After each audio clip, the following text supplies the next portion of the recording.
Do you want to learn how to start a free blog that you can monetize and earn a passive income with?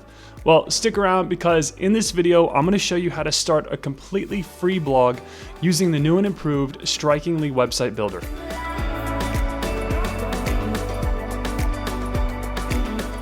Hey, what's up? Ben here from blogwithben.com, and in this video, I'm going to show you how to build, grow, and monetize a completely free blog using Strikingly.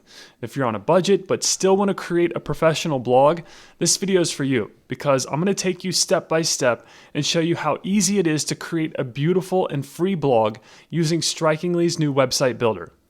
Now, before we get started, if you're new to my channel, welcome. I am so glad you found me. Here you'll find full-length, step-by-step tutorials and reviews, all aimed to help you build, grow, and monetize a professional blog. And if you haven't done so already, I encourage you to subscribe to the Blog with Ben YouTube channel. That way you could stay up to date with all the videos that come out in the future. All right, with that being said, let's take a closer look at what we're going to be creating in this video.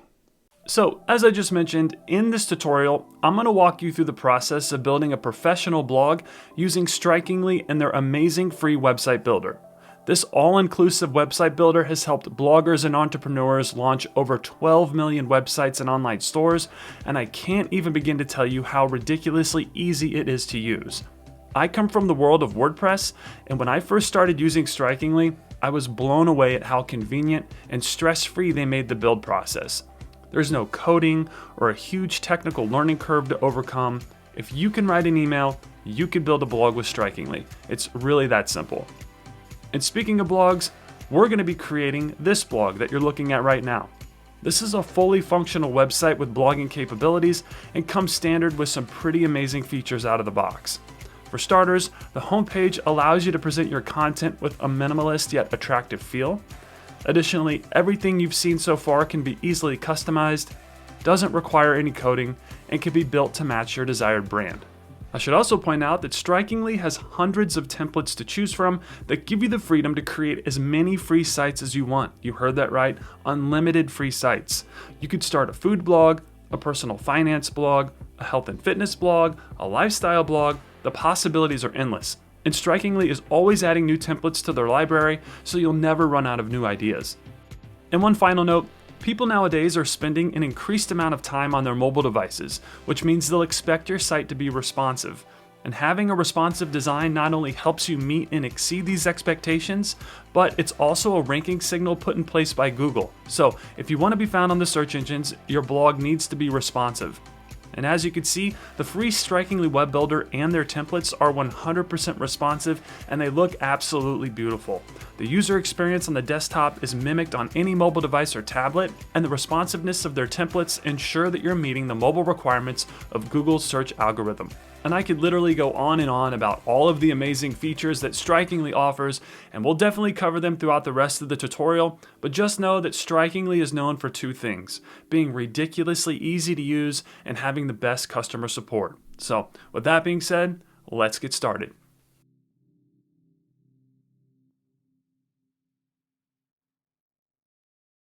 Okay, to get started with your free plan, head over to Strikingly. And I've put a link in the video description below that will take you to the Strikingly homepage.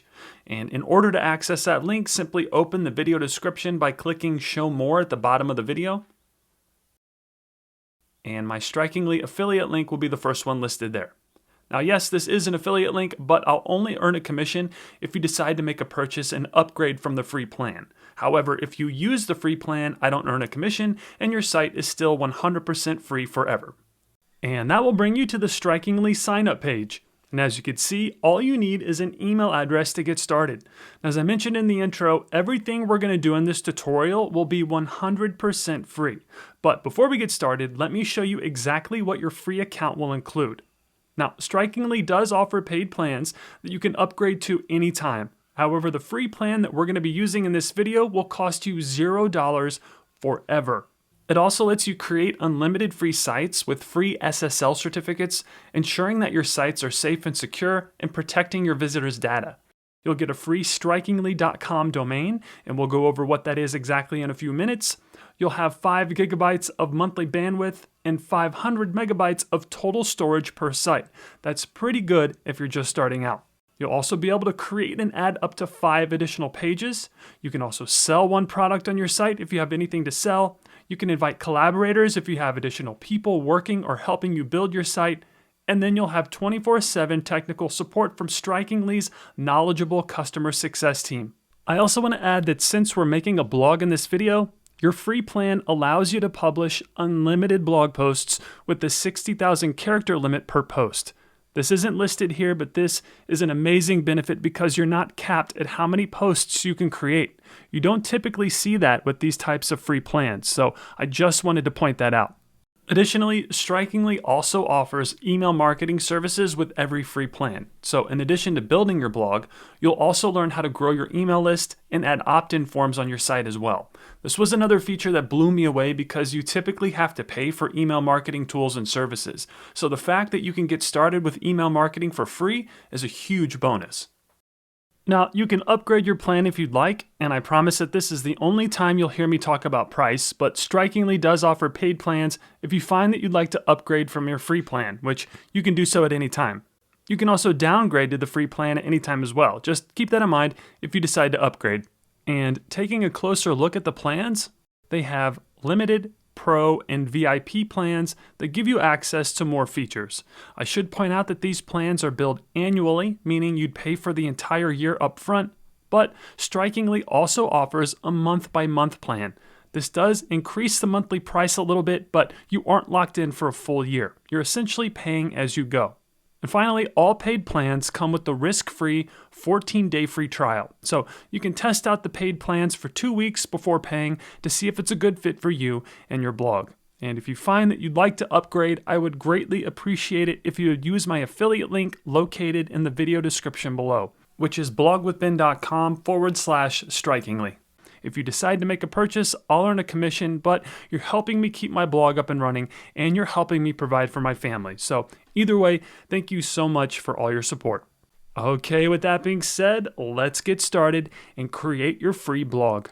So head over to the Strikingly homepage if you're not there already.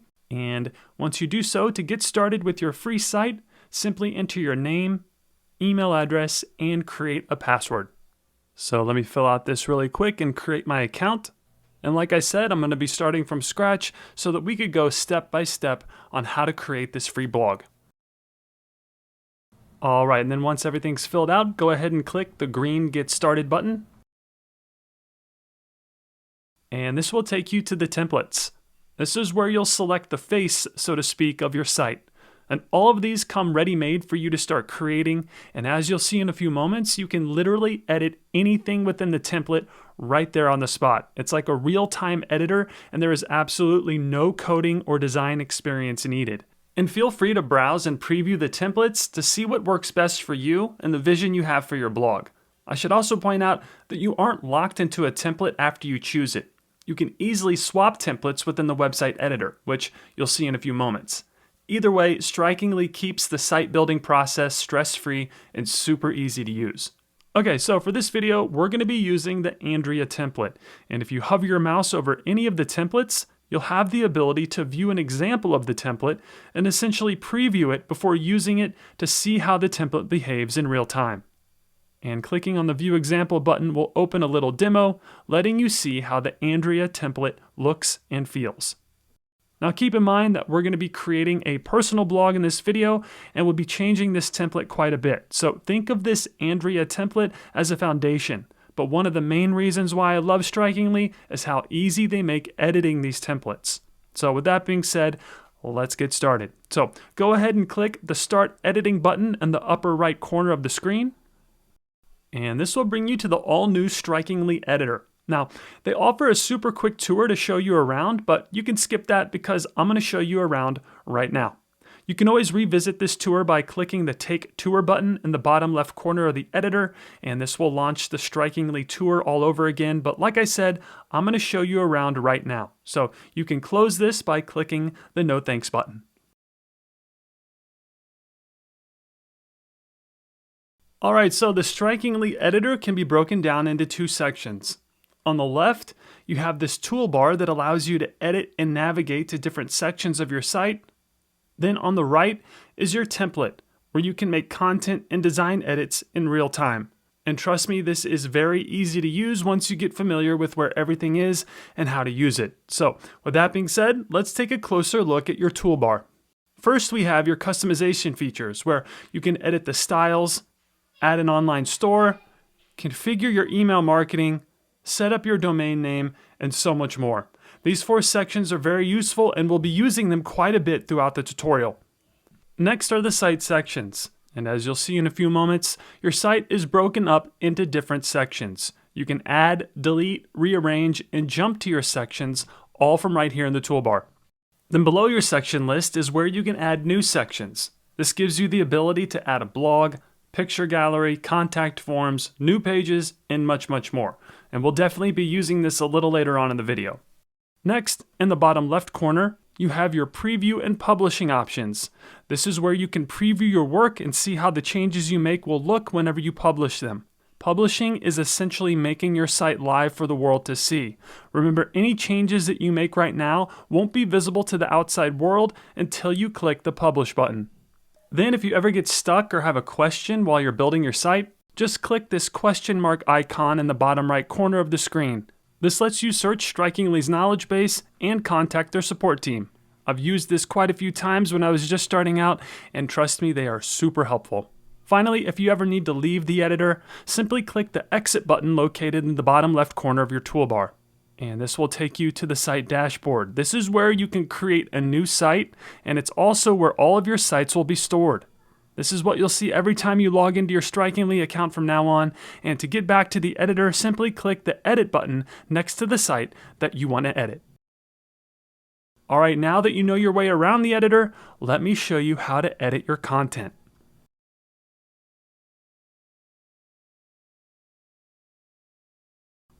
One of the many reasons why I love Strikingly is how easy they make creating websites with their new website editor. There isn't any coding or high-level tech knowledge needed.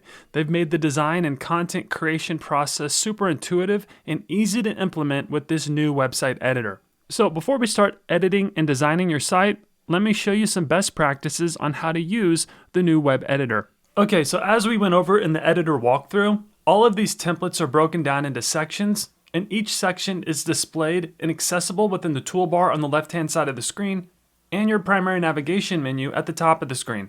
Additionally, Strikingly templates are all one-page websites. You can obviously add more pages, which we will do a little later on in the tutorial, but the foundation of the template and all of the sections will start out being housed on the home page. And let me show you what I mean. So first we have the home section. This is the very first section that has the title, text, and button. Then to navigate to other sections, you can either click the section title in the toolbar on the left-hand side of the screen, or click the menu item within the primary nav at the top of the screen. And if we click the biography section within the toolbar, the screen automatically scrolls down and takes you to that specific section of the home page that is displaying an image with some text below it. I should point out that this is how it behaves on the front end of your site as well. If your blog's visitor clicks on the section in the primary nav, they'll be taken to that exact section on your homepage. Next, we have the Your Personal Journey section. And I should mention that all of these sections and their titles can be edited. We'll definitely be changing the names of some of these sections a little later on in the video. And then for the sake of the example, if we click on the Services menu item in the primary nav, you'll see that it behaves just like if we were to click the Services section within the toolbar. And once again, it scrolls us down to that exact section of the homepage. And this Services section has some images and text, but again, we'll be updating this a little later on. Then below that is the Reach Out section. This is where your web form will be housed, and it's how you'll grow your email list. And as you can see, this section has a web form, a map, and some contact information, but again, we'll be updating this a little later on as well. And finally, we have the footer. This isn't actually considered a section, so the only way someone can get here is by scrolling all the way to the bottom of your site. But this is still an important part of your blog, and we'll be editing it a little later on. Then to get back to the top of the page, click either the Home section on the left-hand side in your toolbar, or click the Home menu item in your primary nav.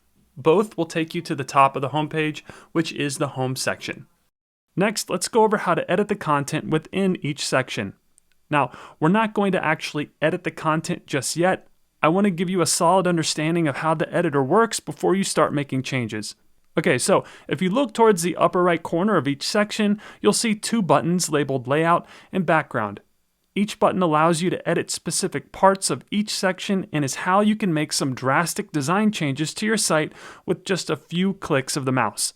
For example, if we click the Background button in the right corner of the Home section, this will open the Background widget and will give you the ability to change the color of the section's background, which is currently pink, or you can remove the color and replace it with an image or video.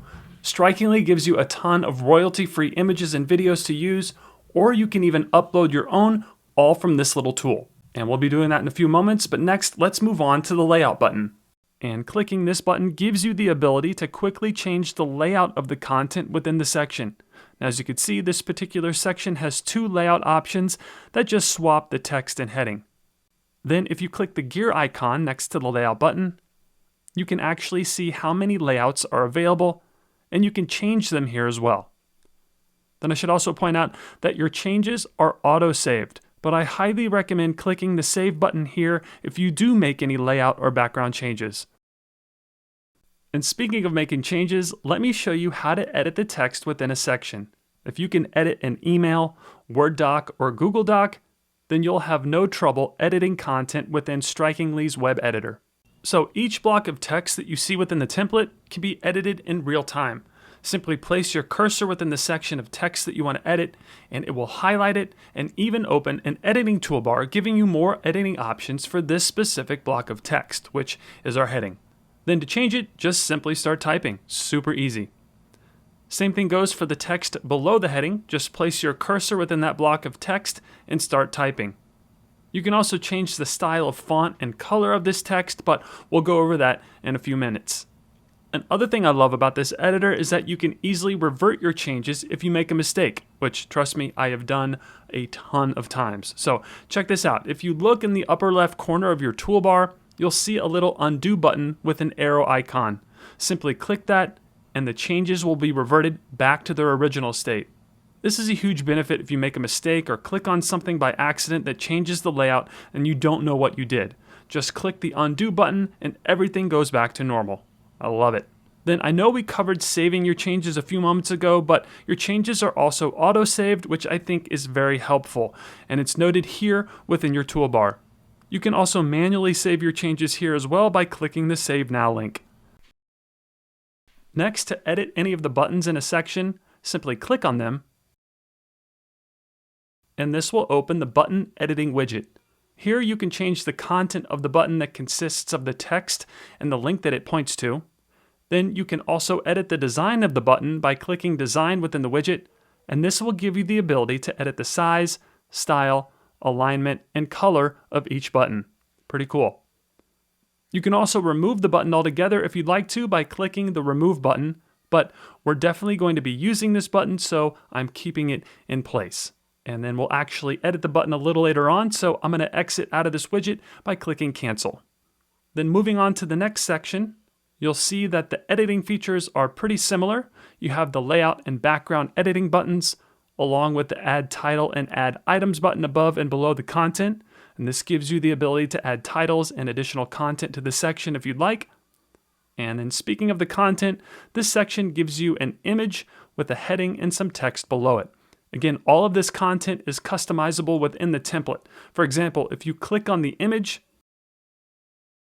you'll have the ability to edit or remove and replace the image. And we'll do that in a few moments. Then below that, the text editor is the exact same as the home section. Simply place your cursor in each section and start typing.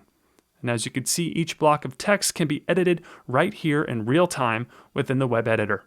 Then the remaining sections are pretty much the same when it comes to editing, and we'll definitely come back to this when we start building our site, but for now, let's move on and create your Strikingly domain name.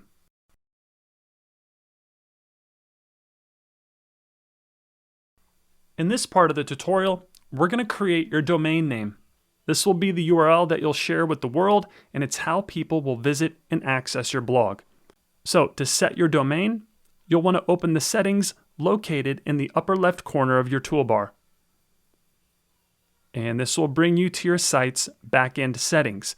And for this part of the video, we'll be configuring your domain. So make sure you have domain selected. And then towards the right-hand side of the screen, you'll see the domain settings. Now, since we're using the free plan in this tutorial, you'll only be able to use the strikingly.com URL. And what this means is that instead of a domain like blogwithben.com, you'll be forced to use a subdomain where mystrikingly.com will always follow whatever you choose your domain to be. It's currently set to be all these numbers, but you have the ability to make this whatever you want, as you'll see in a few moments when we change it. Just know that since we're using the free plan, your blog's URL will always be followed with mystrikingly.com. Now, I have to say that having a domain like this isn't ideal for SEO. However, if you're just starting out and you're on a budget, this will get you started and allow you to still publish a great site.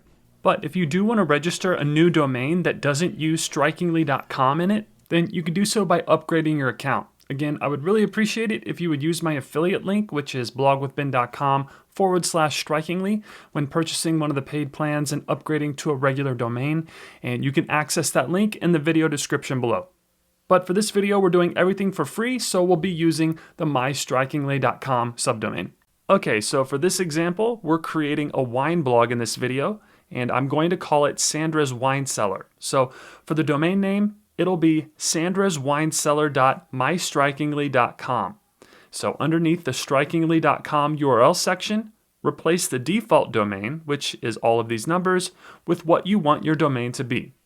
Again, I'm making this Sandra's Wine Cellar, so I'll type that in the field provided. And when you're creating your domain, don't use spaces in between the words and don't use uppercase letters, just FYI. And there we go. So then go ahead and click the update button, and our URL is set. Now, you won't be able to see your domain until you publish your site, but just know that from here on out, your free site will use the mystrikingly.com subdomain for your site's URL. Now remember, you can upgrade to a regular domain at any time, but that will mean that you have to pay for the paid plan. So for this tutorial, we're using the free domain. Okay, let's exit the settings and head back to the editor. So click back to site design in the upper left corner of your toolbar. And moving on. Next, let's go over how to configure the site styles, starting with the color scheme and fonts.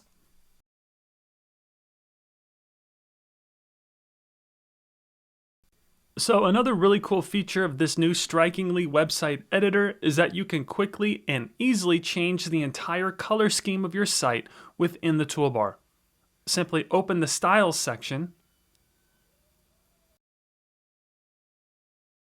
and then click on the Color Scheme tab.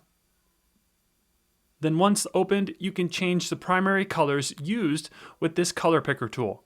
Then taking a closer look, towards the top of the color picker, you'll see a color bar that shows the percentage of what color is used throughout the site. You can even swap them by clicking those arrow icons in the middle if you'd like. Then to change the color, you can use the color picker like so. And as you do, you'll see where the colors are used and what they look like throughout the site. So let's say we pick red, and you'll notice that it's used in the buttons and subtitles.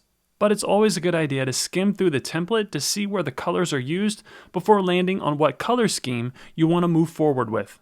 And in this template, it seems that the primary color is used in the subheadings, the social icons in the footer, and then also the buttons. Then if we click the secondary color in the color bar, you'll notice that it really isn't used too much throughout this template. So for this example, I'm going to set it to white, but feel free to experiment with different colors to see what works best for you and your blog. Now, another way you can set the color is to use the hex color code. Simply type it in the field provided within the color picker tool like so. And the hex color code will always start with the number symbol followed by 6 numbers and letters. And if you need help finding hex color codes, I've added a link in the video description below that takes you to color-hex.com. This site gives you access to literally every hex color code to choose from, and when you find a code that you want to use, highlight it and copy it, and then paste it in the color picker tool back at Strikingly. Okay, then for the primary color of our site, I want to use a lighter shade of purple. So I'll click on the color bar to change that current color being used, and then I'll enter the hex color code for that shade of purple. And there we go. It'll match much better as we start designing the layout of the blog, but you can always come back here and change the colors if you'd like. Okay, so once you're done configuring the color scheme, click the Done button to save your changes. And moving on to the fonts. So opening that font tab will give you the ability to change the font family used in the title, headings, body text, and buttons. And as I hover my mouse over each one, you can see which font will be affected in the editor because it will be highlighted in green. Then let's test this out really quick. So if you click on the title font within the toolbar, it opens up all of the different font styles that you can use. And then as I hover my mouse over the different fonts, we get a preview of what they'll look like on our site. So I'm going to select this cursive font, and you can see that our title font has been changed drastically. But one thing to keep in mind is that there are other areas of your site that will use the title font as well. And if we scroll down, you can see that the cursive font is being used anywhere that the title font is displayed. Just keep that in mind as you're selecting the font family you want to use for each type of font. And we'll skip the heading, text, and button fonts, but the steps to change those fonts are the exact same. Also, I'm actually going to use the original title font, so this is when our trusty undo button can come in handy because I don't remember the exact font I started with. So let's click the undo button in the upper left corner of the toolbar. And there we go. The font has been reverted back to its original state. Next, we have the header and sections tabs. These let you change things like the primary nav design and the overall shape, width, and alignment of your content. We'll definitely be using this a little later on, so I'm actually going to skip these for now. Then next we have the buttons. And this gives you the ability to change the color, shape, and fill style of all of the buttons. For example, if you click on the color swatch, this opens up a color picker tool where you could choose from a set of pre-made colors that match your color scheme. Pretty cool. Then you can even get more specific with the colors by clicking Custom, and this will open an other color picker tool, allowing you to choose the exact color you want the buttons to be. Then clicking Default sets it back to white, but I'm going to use this shade of purple. Perfect. Another cool thing that you could do here is change the shape of the buttons. You can choose between pill, rounded, and square. Then the last thing you can change is the fill style of the button. There's solid and ghost, which is like an outline of the button, but I'm going to set this back to solid. Below that is the text size and color options, and this is where you can change the color and font size of the body, title, subtitle, item title, and item subtitle fonts. Again, remember that if you change the font size of a particular type of font like the body, it'll change the font size anywhere else that that type of font is used. But this gives you a ton of flexibility and creative control over the font of your site. Next we have the animations, and I'm not going to adjust these in this tutorial, but you can experiment with the different animation settings here if you'd like. Finally, you can even change the entire template being used. If you come to find out that the Andrea template isn't for you, you can quickly change the entire template with a click of the mouse right here. Okay, so that's going to do it for the style configuration. Let's head back to the editor, so click the Back to Site Design button in the upper left corner of your toolbar. And moving on, next let's start actually editing the content of your homepage.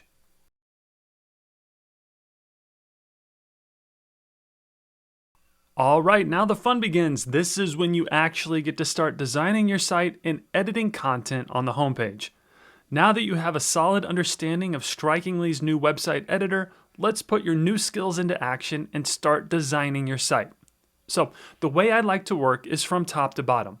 We'll start with the very first home section and then work our way down to the footer. Okay, so the first thing we're going to do is edit the text within the home section, starting with the title. So instead of unlock your potential and that sun emoji, I'm going to have this say Sandra's Wine Cellar. So place your cursor in the title text and change it to whatever you want it to say. Next, I want to center the text. So within the editing toolbar of our title, click the center align icon. And there we go. Our title is centered and looks great. Next, let's do the same thing to our heading text below the title. So I'm actually pasting a few sentences that I've already written, but this is a good place to add a catchy tagline introducing your blog. Then let's center this text as well so that it's aligned with our title. So click the center icon within the editing toolbar, and voila. I personally think having the text centered looks better, but feel free to play around with it and see what works best for you. All right, moving on to the button. So I definitely want to change the call to action text here. So let's edit the button by clicking on it. And this opens the button editor widget. And instead of schedule a consultation, I'm going to direct traffic to our blog. So in the title field, I'm going to change that call to action text to say, read latest blog post.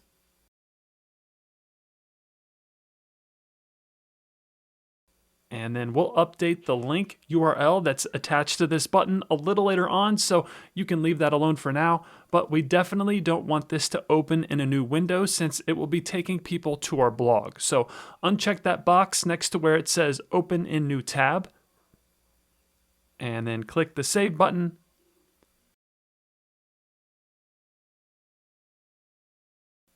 And we have our button. But like I said, we'll add the link to it a little later on. So that's going to do it for the text in our home section. We'll revisit this text in a bit to change the color, but next, let's move on to the background. So if you recall, we can make some pretty drastic changes to the background of each section by clicking the background button in the upper right corner of each section. And this opens the background widget where you can edit the color of the background or replace the color with an image or video. So first things first, if you want to use a solid color for your background, select color, and this will give you a color picker tool where you can cycle through the different color swatches by hovering your mouse over them one by one to see what they look like. And one thing I really like about this is that the font automatically changes color to better suit what it thinks would look best against the background color. Now you can always manually change the font color within the template, but the automatic color changing font is a pretty cool feature that could save you some time in the design process. Next, you can add an image to the background. And if you click Image, this will give you some options. And as you hover your mouse over each image, you'll get a preview of what it'll look like. And as you can see, it drastically changes the look and feel of your site with this small design change.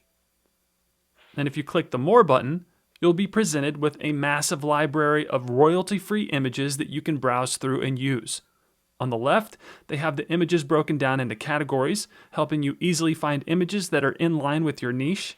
And as you can see, they have a ton of great-looking professional images to choose from. Then you can also use video as your background in the home section as well.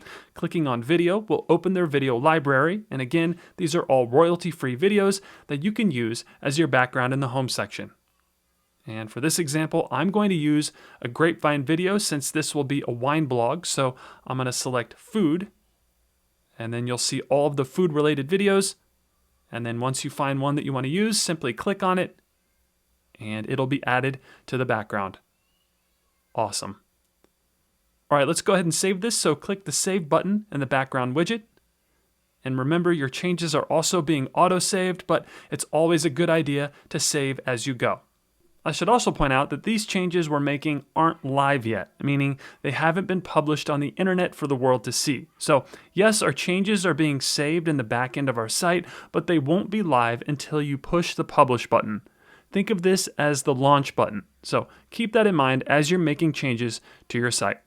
Okay, so now that we have our home section background, the purple heading text below the title is hard to read against the video. So let's change that. So all you're going to do is highlight the text, and then within the editing toolbar, click the little color swatch and select the color you want to use. And I'm going to go with white. Perfect. The white text is much easier to read against the video.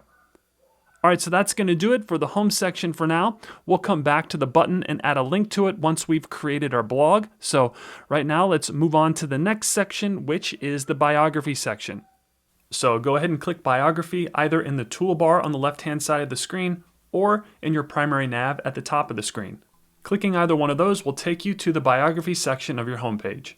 Now, in this particular section, the template has created a biography section where you can add a picture followed by a few paragraphs introducing yourself. This is a great way to display a quick bio and let your audience know who you are and what your site is all about. Okay, so the first thing we're going to edit is the image. So hover your mouse over the image and click on it to edit it. And then this will open the image editing widget. And we want to replace this image, so click the replace icon.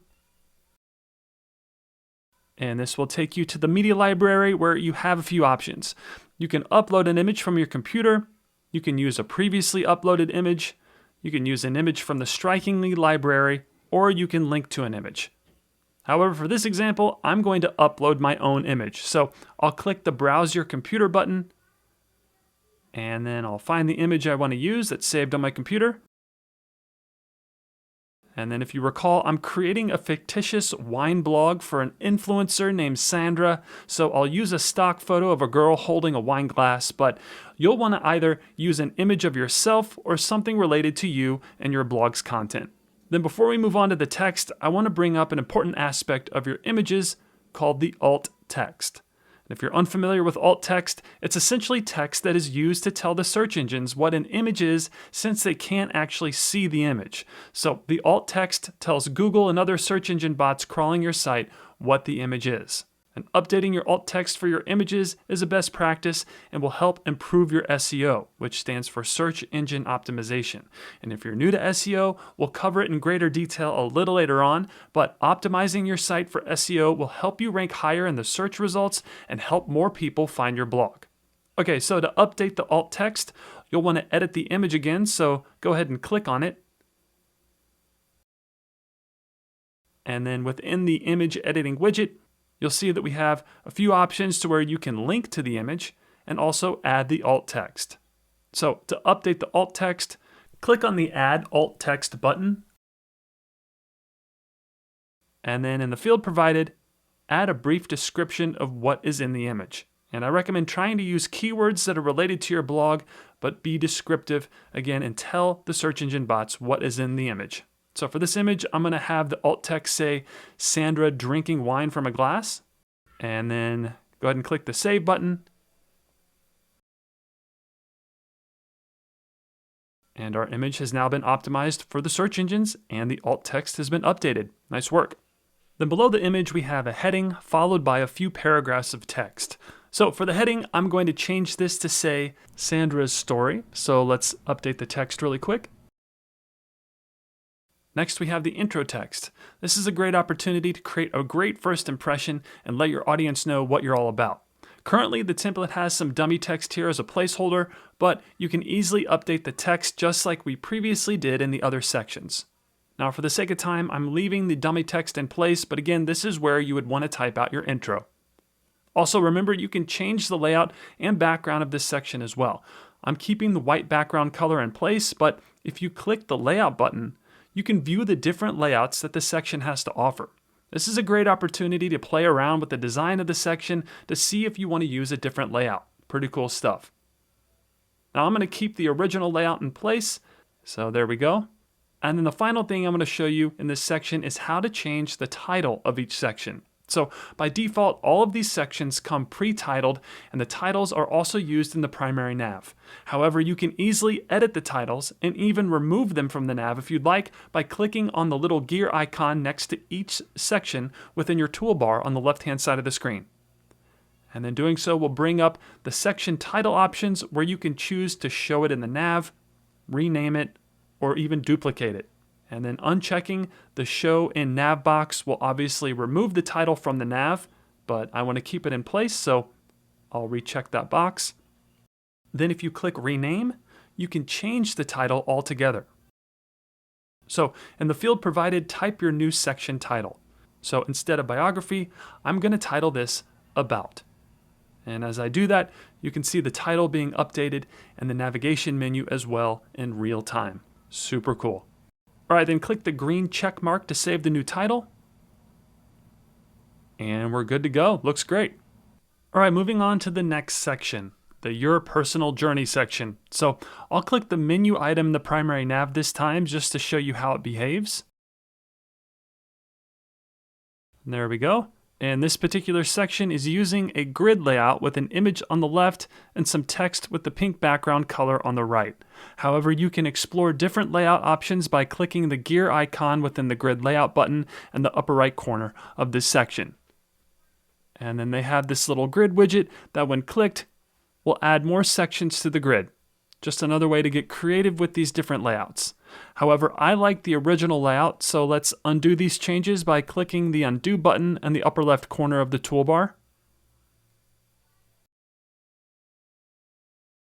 And there we go.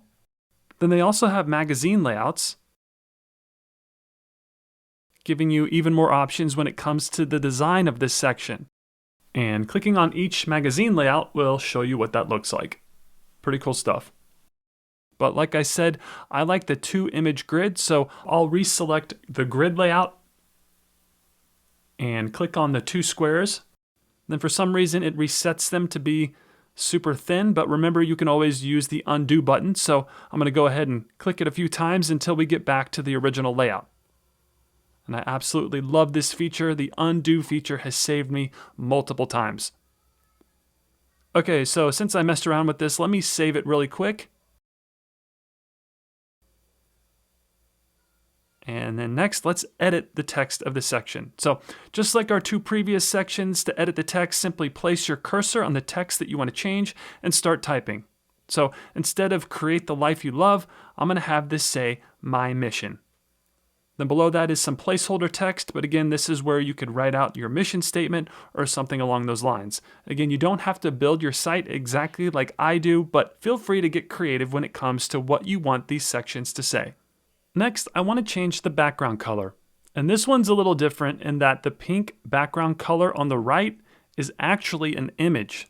So to change it, click the image link button towards the upper right corner of this section.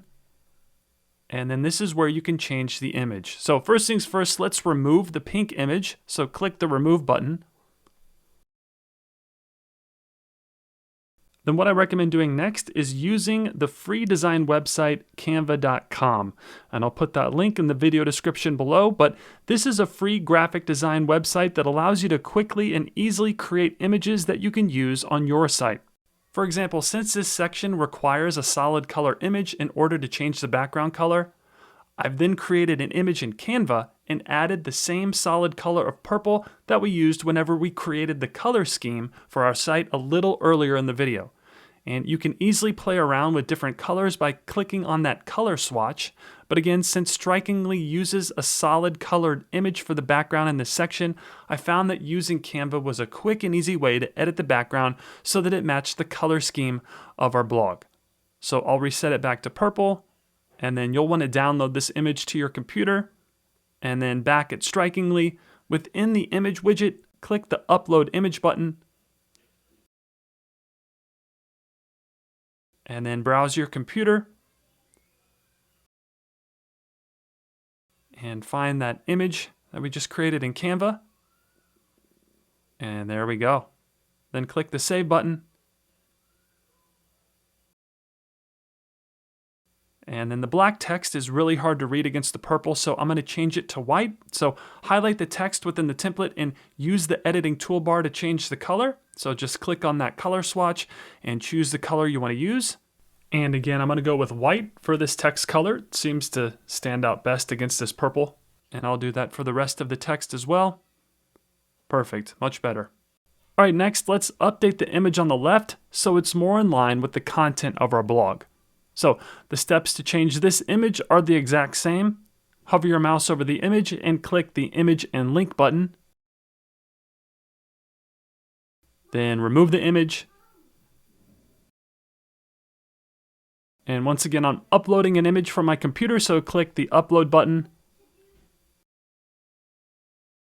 And then browse your computer.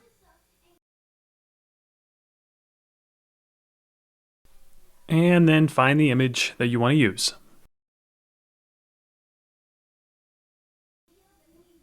And there we go. Looks great. All right, so let's save this. So click the Save button. And you even have the ability to add text on top of this image, but I don't recommend doing that since we already have our text on the right-hand side of this section. Too much text can be confusing and can cause people to bounce, and we don't want that. So I recommend leaving the image as is. Another cool thing about this section is that you can literally drag and drop each section. Simply click and hold your mouse on this little hamburger icon, is what it's called, those three little lines, and then drag the image to the other side of the screen. How cool is that? Just another way to get creative with the design of your site. And then before we move on, I'm actually going to drag the image back to the left side of this section, so I'll do that really quick. And there we go. All right, next we obviously want to change the title of this section, so click the gear icon in the toolbar next to the Your Personal Journey section, and then select Rename. And since I'm displaying my mission in this section, I'm going to title it My Mission. And then I'll obviously type My Mission in the field provided, and then you'll see that the title of the section is also being changed within the primary navigation menu at the top of the screen. All right, and then click the green arrow to save our changes. And we're good to go. All right, let's move on to the next section. So go ahead and click on Services. And this particular section was obviously created for someone who offered some type of service. Now, as you can see, they've listed out the services using some images and text.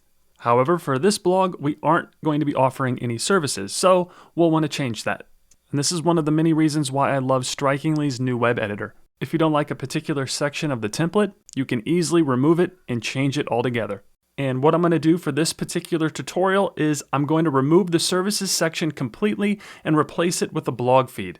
Honestly, the ease of use that allows us to make this change is ridiculous, and it's a major reason why I'm moving towards using Strikingly for all my projects. Okay, so let's remove the services section and add our blog feed. So within the toolbar on the left-hand side of the screen, click the X next to the services section that says Delete this section. And then you may get a bright red notice asking you if you're sure you want to delete it. We do, so click OK. And poof, it's gone. Next, it's time to add the blog. And the way we'll do that is by adding a new section. So within your toolbar again on the left-hand side of the screen, click the Add New Section button. And this will open the menu of all the different sections you can add to your site. This is yet another reason why I love Strikingly, because with other blogging platforms, something like this would either take a bunch of coding and dev work, or you would need multiple plugins to accomplish it. But with the Add Section feature, you can literally add anything from a simple online store to web forms to even a blog. And that's what we're going to add right now. So find the blog sections, and I'm going to use the first one there. So go ahead and click on it. And you now have a blog feed. How easy was that? Now, we obviously need to add some blog posts to it, and we will in a few moments, but our blog feed has been added to our homepage. Next, I want to move the blog section so that it's above our web form. So just like our images, we can move the sections by clicking on the hamburger icon next to the section title. So click on it and hold your finger down on your mouse, and then drag that section within your toolbar and place it where you want it to appear. And I'm just moving it up one section, and as I do that, you'll see that the blog is now above the Reach Out section. How cool is that? Then the title and heading text is customizable, so you can have it say whatever you want. I'm going to keep the title as the blog, but I will use bold font to help it stand out. So go ahead and highlight the text and click the B icon in the editing toolbar, and that'll make it bold. There we go. Then you can change the heading text below that, just like we did with the previous sections. Just start typing whatever you want it to say. But again, I'm just going to leave this as is. Then we aren't going to add blog content just yet, but we now have our blog feed in place, and we'll start publishing content as soon as we're done building our site. Next, let's configure our web form. So go ahead and go to the Reach Out section. And the default content blocks for this page are using a web form, a map, and some contact info. This is great if you have a brick and mortar business, meaning you have a physical location for your business, but if you're a blogger or influencer, I highly doubt that you want to put your home address and contact information on your blog for the world to see. So for this example, I'm just going to be using the web form. So I want to remove the map and contact information. And to do that, simply click the gear icon within the layout button in the upper right corner of the section, And from here, uncheck the boxes next to the map and contact info.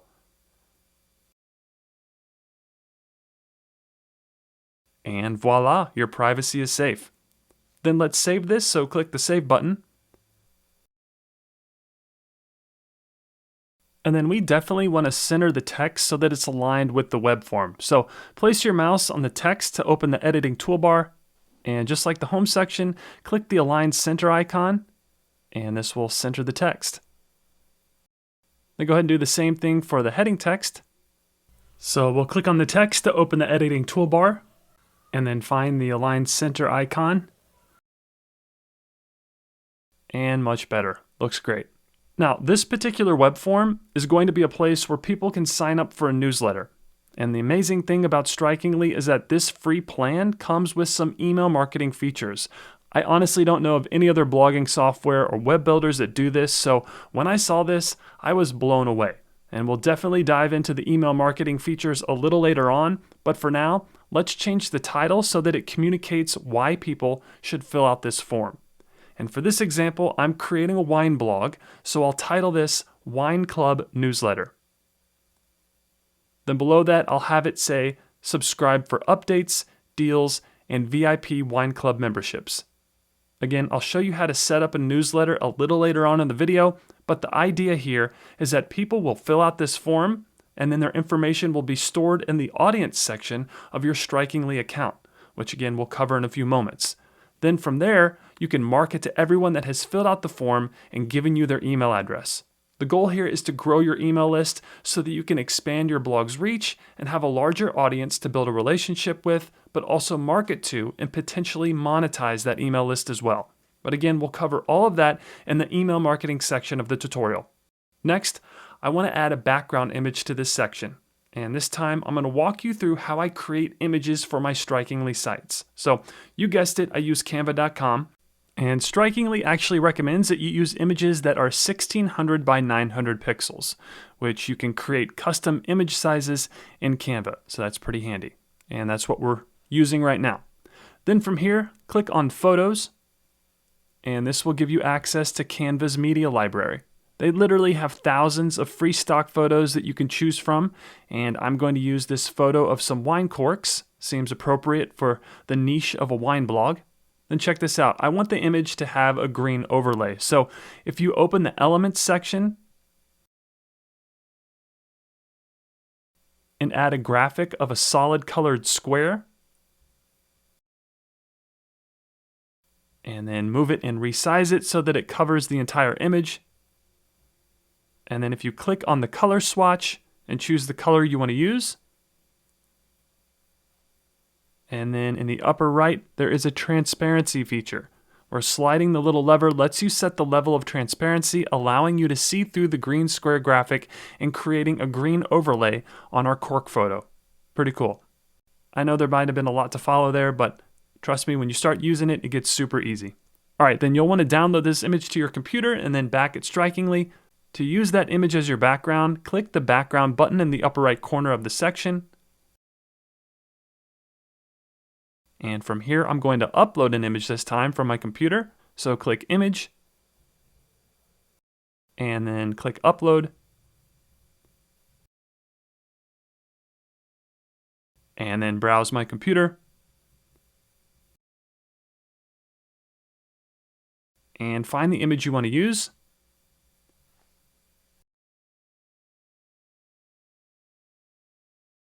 And there we go. Looks great. Then if you recall from when we were editing our home section, the background widget has a text feature that allows you to change how the text displays on the image. It's right above the Remove button, and they give you 3 options. But I love the all-white text. Looks much better and easier to read. All right, so I'm pretty happy with this, so let's save our changes.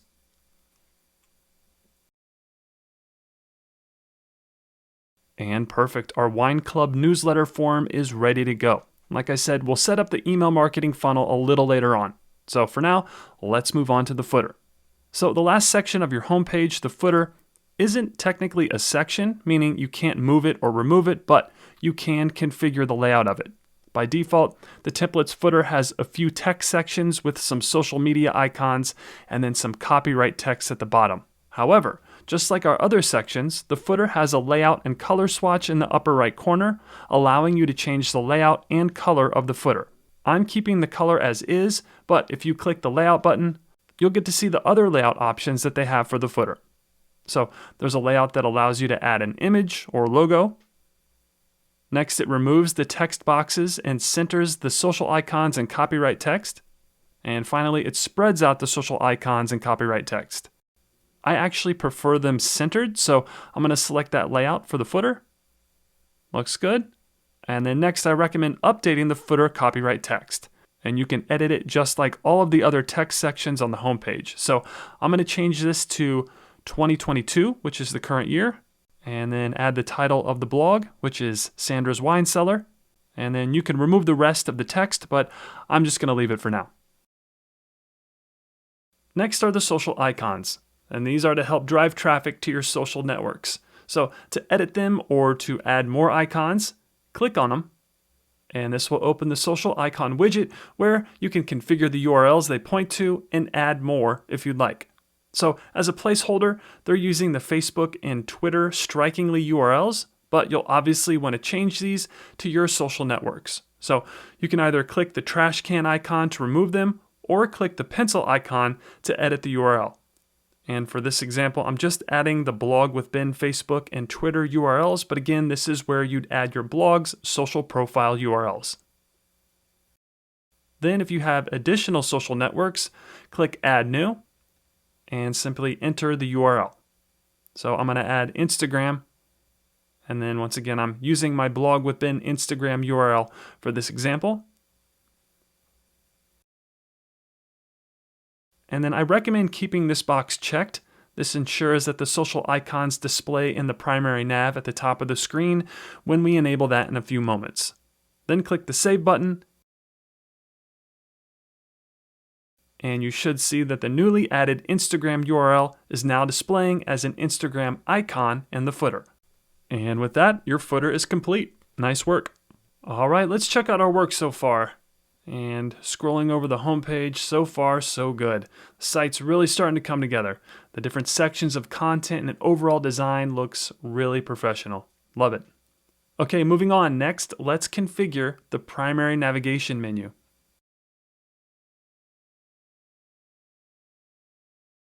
All right, in this section of the tutorial, we're going to configure the primary navigation menu located at the top of the homepage. This houses your logo, menu items, and a button that can direct traffic to anywhere you want. And as you have heard me say before, one of the many reasons why I started creating videos about Strikingly is their ease of use and how they make something that would usually take a ton of technical know-how and coding and turn it into a simple task that can be done with a few clicks of the mouse. So with that being said, let's configure the primary nav. So by default, this template gives you the transparent version where all you can see are the text and button, but you have a handful of options when it comes to the style of this nav. So to check them out, click Styles in the upper left corner of your toolbar. Then from here, open the Header and Navigation tab. And this will give you access to all of the editing options for your navigation menu, starting with the layout. So if we open the Layout tab, this will show you all of the different types of layouts that you can choose from. And as you'll see in a few moments, each layout can drastically change the look and feel of your entire site. So go ahead and click on each layout to check them out. And just FYI, if you do click on one, you have to reopen that Layout tab to select another version of the layout. But again, this is so cool because you're essentially making a huge change that would normally take a considerable amount of time and effort to implement if you were using other blogging platforms. But these layout options allow you to change the nav with a click of the mouse. Plus, as you know, we're using the free plan. And having this type of freedom with the free version of this platform is not typical when using other site builders. That's just another reason why I'm loving Strikingly. Okay, so I'm going to set this back to the default A layout. And it spreads the menu items across the screen for some reason, but no worries. We could change that below in the Width tab. Just open it and set it to section. There we go. Then you can also change the padding used. This makes the nav thinner or thicker. It's hard to tell because it's currently transparent, but you can tell the difference when we add color to it in a few moments. Below that is the font size, and this is pretty straightforward. You could change it from large to medium to small. Then there is the sticky nav option, and it's currently on. And all this means is that when the user scrolls, the nav will stay sticky on top of the screen. Then when you turn it off, as the user scrolls again, the nav disappears as if it's attached to the home section. So when they scroll, they can't see it. I like having the nav viewable at all times, so I'm going to set it back to sticky. Next, you can change the color of the nav if you open the Color tab, and this will give you all of the options available.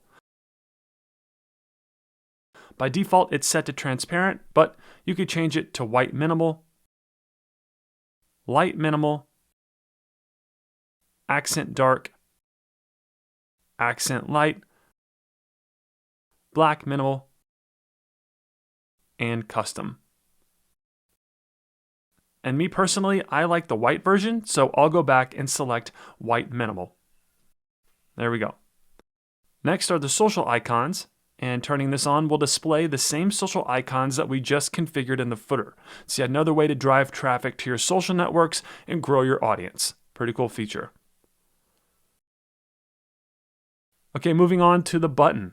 Now by default, it says book now, but we want to change that. So go ahead and click on the button to edit it. And this is just like the button we configured in the home section. You can edit the content and design within this button widget. And instead of book now, I'm going to have this say wine newsletter.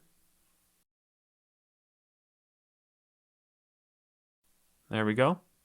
Then for the link URL, you can actually have this point to a section of your homepage. So check this out. If we zoom out, you can see that our home section is the first section. So this is considered section number 1.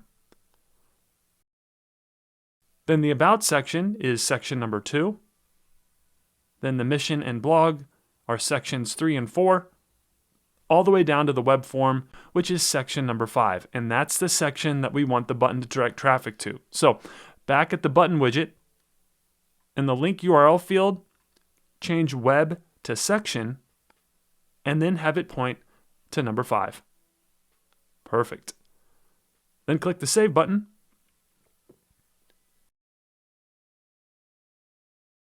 And now whenever someone clicks this button, the page will scroll all the way down to the contact form. Now we can't see it work right now in the web editor, but when we preview the site in a few moments, I'll show you how it works. Okay, next let's create and add our logo. So for starters, this template gives you the ability to add some text in the nav. This can be used as a logo, so to speak, but you also have the ability to add an image logo as well. So I'm actually going to remove this text, and then I'll add a logo instead. So let's go do that right now. So once again, I used canva.com to create the logo for this blog. And I essentially added some cursive font that says Sandra's Wine Cellar. Then I searched in the elements using the keyword wine and found this graphic of some wine glasses. I then changed the color of the wine glasses, and voila, I have a new logo. Then after you've downloaded the image to your computer, head back to Strikingly, and to add the logo, hover your mouse over where it says Add Logo in the nav, and click on Edit. And this will open the image widget. Then go ahead and click Upload, and then browse your computer, and find the image that you want to use.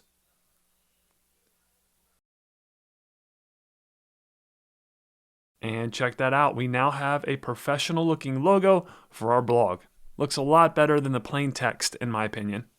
Then you don't necessarily have to add alt text to images that are purely for decoration, but I always add it when I can, just to be safe. So let's add the alt text to this logo. So go ahead and click Edit again, and then add alt text, and type your descriptive text in the field provided.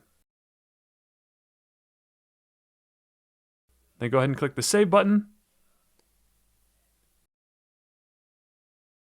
And our primary navigation menu is all set. Nice work, and it looks great.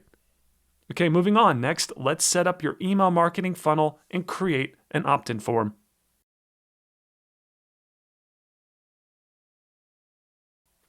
Okay, so now it's time to build your following and grow your email list with Strikingly's newsletter system.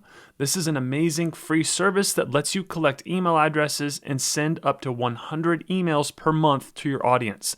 This is a great way to build a relationship with your audience as well as market to them and potentially earn a passive income as well.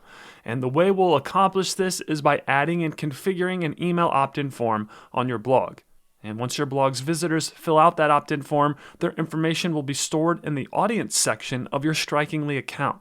You'll then be able to manually reply to each person who fills out the form, or you can send out newsletters to your entire list with Strikingly's newsletter system. This is by far a huge advantage when it comes to using Strikingly because you normally have to pay a monthly fee for email marketing software. However, with your free plan, you could store email addresses in your account and send up to 100 emails per month. That's not bad for a free plan. So, with that being said, let's set up your email opt-in form.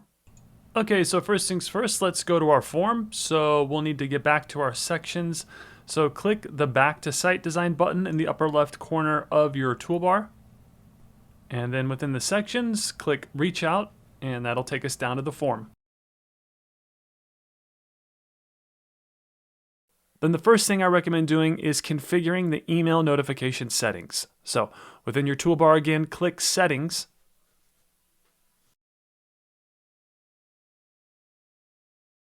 And then select Email Notifications. And from here, you'll want to review and edit your sender profile if needed. And your sender profile is what people will see in the From field of all of the emails that are sent from your site.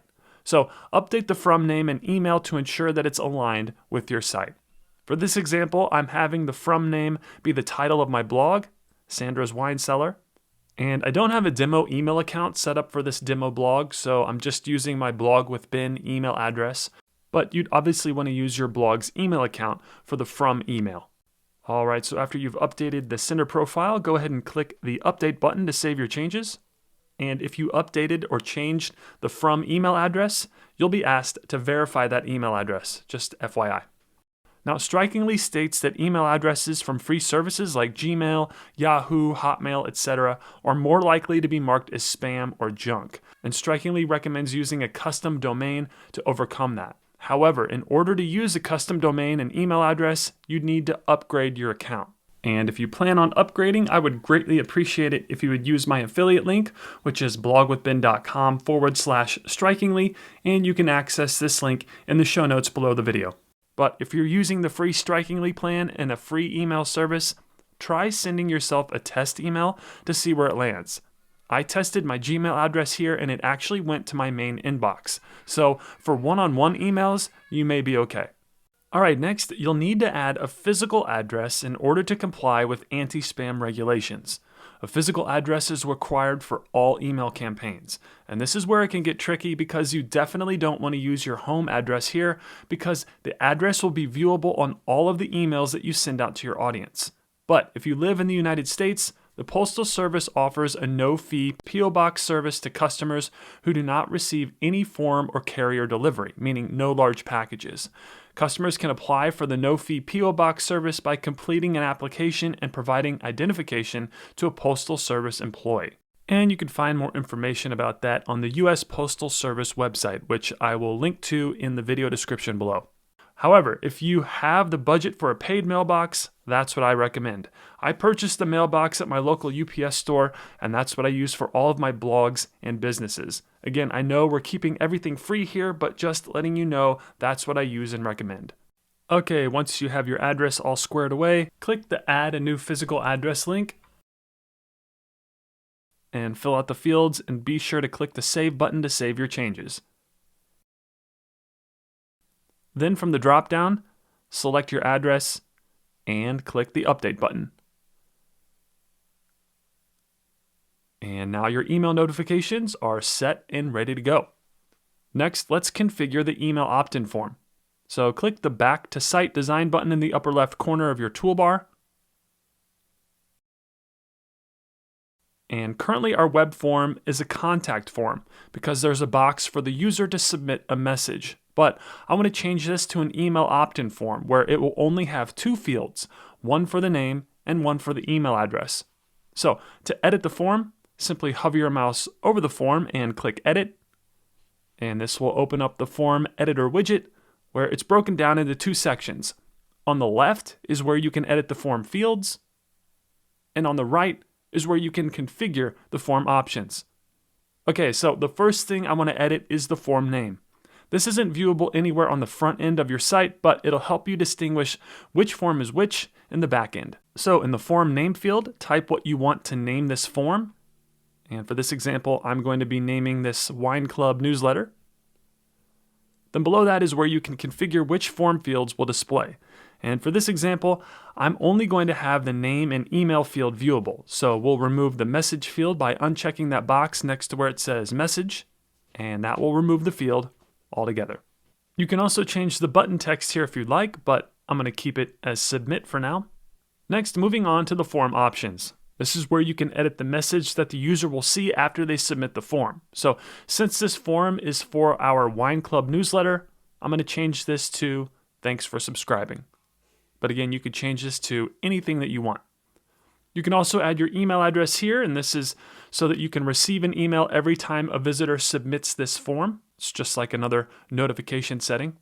Then below that are some advanced options, and these are only available if you have a paid plan, but nevertheless, feel free to check these out if you have some extra time.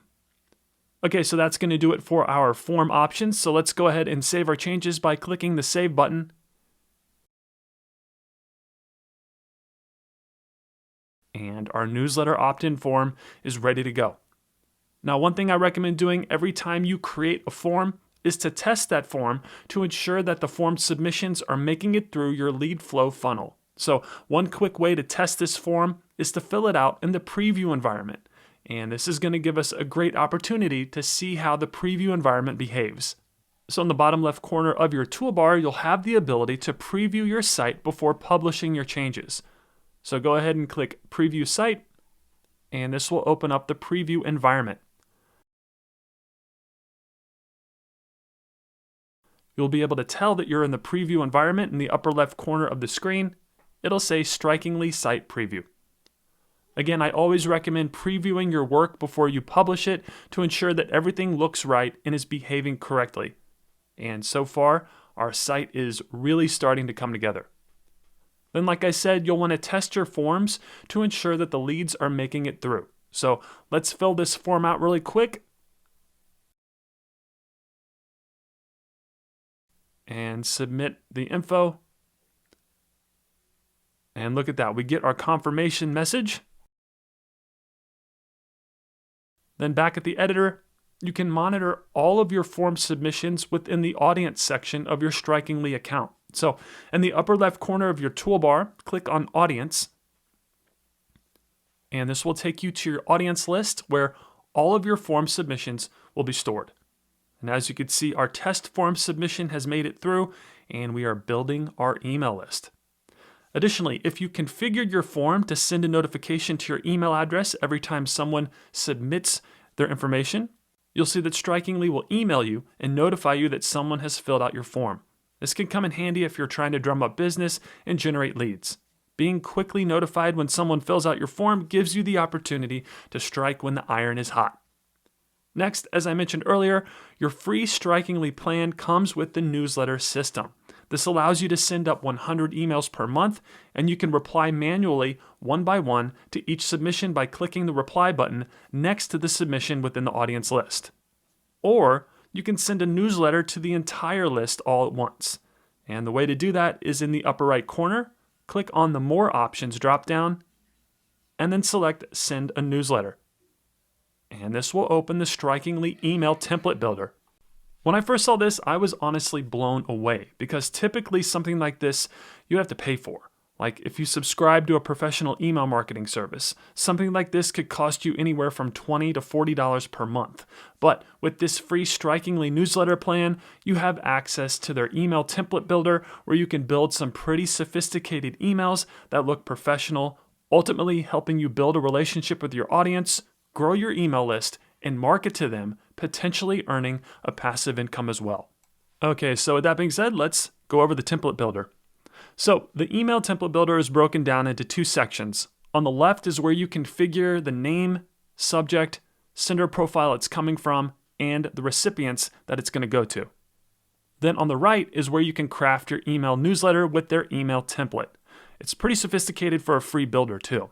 They start you off with some placeholder content, but you can easily change the images, update the text, add new images, add buttons, etc. This is a great opportunity to promote your upcoming blog posts, drive traffic to affiliate offers if you're an affiliate marketer, you can sell products with your emails, and much, much more. Having access to this type of email marketing software for free is literally unheard of, and remember, you could send up to 100 emails per month with your free plan. This is a great way to get started with email marketing and grow your audience. Then once you've created your email, in the bottom left corner is where you can send a test email, save it as a draft, or send it to your email list right away. I recommend always sending a test email to yourself before you send it out to your audience. This ensures that everything looks professional and works properly when it gets to an email inbox. Alright, so that's going to do it for the email marketing section of the tutorial. So I'm going to exit out of here really quick. Then let's head back to our editor. So in the upper left corner of the toolbar, click on Back to Site Design. And then I want to preview this again really quick one more time and show you how our newsletter button within the primary nav will direct users to the web form. So in the bottom left corner of the toolbar, click Preview Site. And then within the primary nav, go ahead and click on the Wine Newsletter button. And this will scroll the user down all the way to the form, hopefully enticing them to fill it out. Pretty cool. Then another cool feature of the preview environment is that you can preview what your site will look like on different devices. If you look in the upper right corner of your screen, you'll see that you have the option to preview on a desktop, tablet, and mobile device. Simply clicking either one of those icons will show you what your site will look like on that particular device. And if we click on tablet, strikingly gives you an actual tablet preview environment. This is extremely helpful because it allows you to see not only what things will look like on different devices, but it lets you address any issues that may come across whenever your content is viewed on mobile devices. And speaking of that, the same thing goes for the mobile phone. Simply click on that icon in the upper right corner and strikingly gives you an actual preview mobile phone environment. Super cool. And I gotta say, these templates are responsive out of the box and ready to be viewed on desktop and mobile devices, saving you a ton of time in the design process and saving you a bunch of headaches trying to ensure that everything looks right across all device types. Just another reason why I love these strikingly templates. Okay, so our homepage is pretty much complete and ready for blog content. So with that being said, let's move on and publish your very first blog post.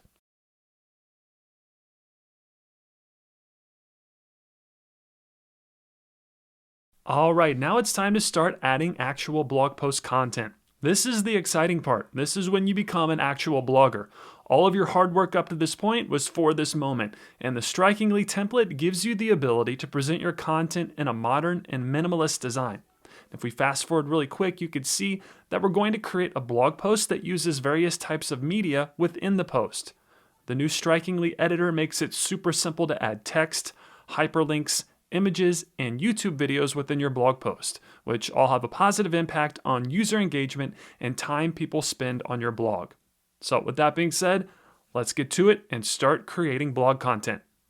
All right, anytime you need to write a new blog post, you'll need to access your site settings. So within your toolbar in the upper left corner, open the settings.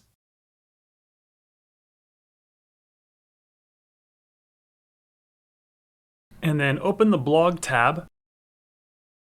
And from here is where you'll create and manage all of your blog posts. Now, before we start creating blog content, let's configure your blog settings. So go ahead and click on Blog Settings. And this will obviously take you to your blog settings where you can configure certain aspects of your blog and blog feed. So you can configure the blog post header and order here. By default, it's set to show the blog menu item in the primary nav and will show the newest to oldest posts in your blog feed. This is pretty standard, so I recommend keeping these settings in place. Next, we have the comments, RSS feed, and blog subscription. I recommend enabling all of these. In my opinion, these help to ensure a good user experience and will increase engagement within your blog posts. So I'm going to go ahead and check all of these boxes. I should also point out that the blog subscription option adds an actual email opt-in form at the bottom of each blog post. This is yet another great way to grow your email list and expand your blog's reach. Then let's save our changes by clicking the Save button at the bottom of the screen.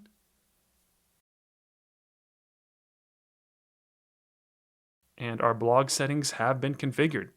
Next, let's create our blog categories. So go ahead and click on Categories. And from here is where you can create the categories that your blog posts will be associated with.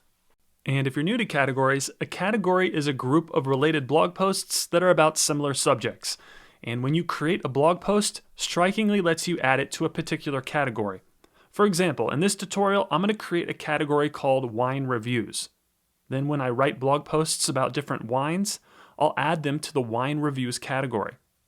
Then what's even cooler is that I'm going to add the categories to the blog feed menu so that when someone clicks on wine reviews, it'll take them to a page that lists all of the blog posts that have been added to the wine reviews category. Bottom line, whenever you create a category, it makes it easier for people to find your content. It's not only a cool feature, but it's a great user experience as well. Your readers will appreciate the convenience of not having to search through your entire blog to find relevant blog content. So, to add a new category, click the Add New Category button, and then all you're going to do is type out the name of the category in the field provided. So this one will be Winery Reviews, and then click the green check mark to make it official and save it. And perfect, we have our first category. Then just follow the same steps to keep adding new categories, so click the Add New Category button, and type out the category you want in that field. And then press the green check mark again to save it. Perfect. Then for the sake of time, I'm going to fast forward through me adding the remaining categories, but this is when you'll create your additional categories for your blog posts. And there's no hard and fast rule for the number of categories you should or shouldn't have, but you want to just make sure that all of your categories are encompassing your content strategy. Okay, now that our blog settings and categories have been configured, it's time to create a blog post. So within your toolbar, click on Blog Posts. And again, this is where all of your published and unpublished blog posts will be stored, and it's also where you'll access the blog editor anytime you want to write a new blog post. So go ahead and click the Write New Post button, and this will bring you to the new Strikingly blog editor. This is where the magic happens, and it's how you'll write, create, and publish your blog posts. Now, before we start creating, let me give you a quick tour of the new editor. If you look in the upper right corner of the screen, you'll see a background button. This is the exact same feature as when we were configuring the backgrounds of our different sections. Clicking this button will give you the ability to change the background of your blog headers. Next, we have the blog post title and subtitle. This is pretty straightforward and is where you'll add your title and subtitle for every blog post. Below that is the post date, followed by the category of the blog post, which we'll add in a few moments. Next is where you'll start writing your blog content, and it's also where you can add things like images and YouTube videos. And finally, we have the blog subscribe feature. This lets people sign up to your email list directly from all of your blog posts. If you recall, we enabled this in the blog settings a few minutes ago. Then below that are the preview and next links, some social share buttons allowing people to easily share your content with their audiences, and then a comment box letting people leave a comment and engage with your content if they choose to do so. Remember, you can turn the comments off in the blog settings if you need to at any time. Okay, so now that you know your way around the editor, let's create a blog post. So the first thing I'm going to do is give this post a title. So where it says add a blog post title, place your cursor there and write out your desired title. And since I'm creating a wine blog in this tutorial, I'll title this post 5 Best Wineries in Temecula. And one side note, if you're unfamiliar with Temecula, it's a city in Southern California known for its wineries. My wife and I love going there and visiting their beautiful wineries. Just wanted to let you know in case you were wondering, what is Temecula? All right, now remember your title is going to be your blog post's headline. And crafting an attention-grabbing headline can be challenging at times, but try to keep it under 70 characters and always implement keywords within each title. Plus, your title should tell the reader what they're going to get from reading the post. And this is a great example of that because it has a straightforward title telling the audience exactly what they'll get from the content. And again, for this example, they're going to get a list of 5 of the best wineries in Temecula, California. Then below the title, strikingly offers you the ability to add a subtitle. I'm not adding one in this tutorial, but if you want to, simply type it out in the field provided where it says add a subtitle. Next, you have the ability to change the background image by clicking the background button in the upper right corner of your screen. And this is the exact same as when we were changing the background image within our homepage sections. As you can see, you could change the color, add an image, or add a video to the background. And this is a great way to grab the reader's attention and draw them into your content. And I'm actually going to add an image of my own, so I'll click the Upload Image button. And just a heads up, Strikingly recommends that you use background images that are around 1600 by 900 pixels. And one way to ensure that you're using an image with the proper dimensions is to use canva.com. Here I've created a custom-sized image that's 1600 by 900 pixels, and then I'm using a stock photo that is related to the blog content. Then back at Strikingly, I'll browse my computer and find that image.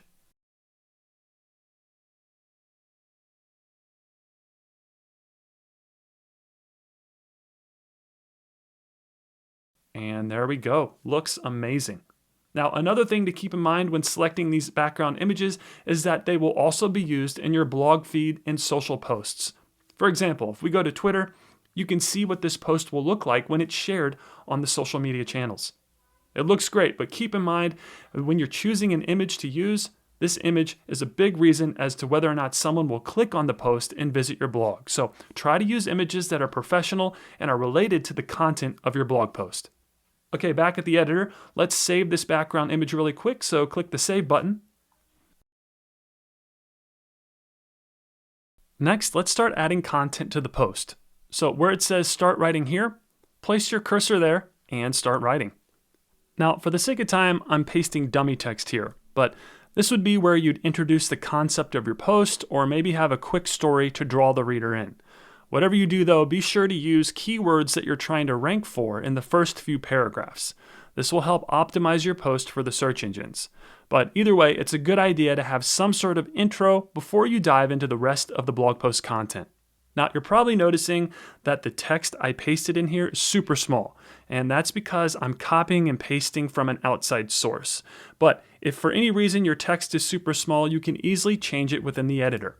So all you're going to do is highlight the text, and then within the toolbar where it says Normal Text, click on that, and then click Normal Text again. And it will resize your text to the normal size. And then I'm going to do that for the remaining paragraphs that I pasted.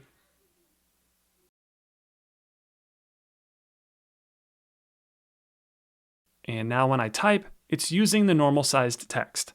I'm not sure why it did that, but I'm pretty sure it has to do with the fact that I copied and pasted from an outside source. So just a heads up that the text may be small if you're copying and pasting it from another Word doc or Google Doc or website.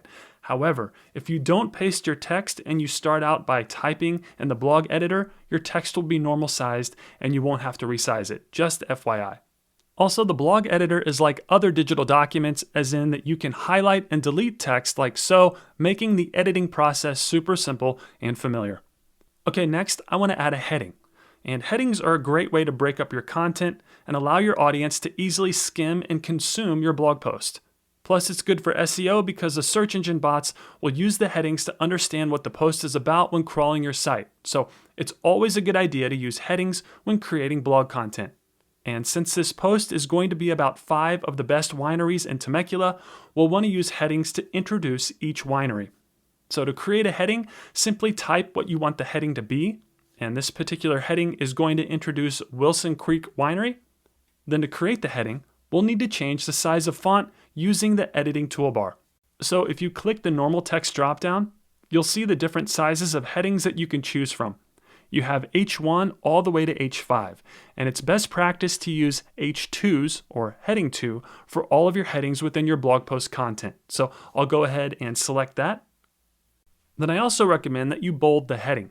This is a personal preference, but it helps the heading stand out within your content. So click the B icon within the editing toolbar to bold the font. And there we go, we have our first heading, looks great. Then I'm just gonna copy and paste some more dummy text below that. And then next, I wanna show you how to add some media to your post, starting with a YouTube video. So anytime you wanna add media, like a video for example, simply click the plus icon within the editor, and it will show you the different elements that you can add to your blog post content. So your strikingly free plan allows you to add images, videos, buttons, and a separator within your content. Then if you upgrade to a paid plan, you're able to use the HTML element. And what this does is it allows you to embed code within your blog content. This is a bit more advanced, but it does give you more flexibility in terms of the different types of media that you can add to your post. However, for this example, we're going to be embedding images and a video. And the free plan gives us everything that we need for this post. So go ahead and select video, then hover your mouse over the block of content and click edit. And it should pop up the video widget where you'll need to enter the URL from the video that you want to display within your content. And again, for this example, we'll be using a YouTube video. So let's head over to YouTube really quick. And once you find a video that you want to use, click the share button, and this will give you the video URL. So go ahead and click copy to copy that URL.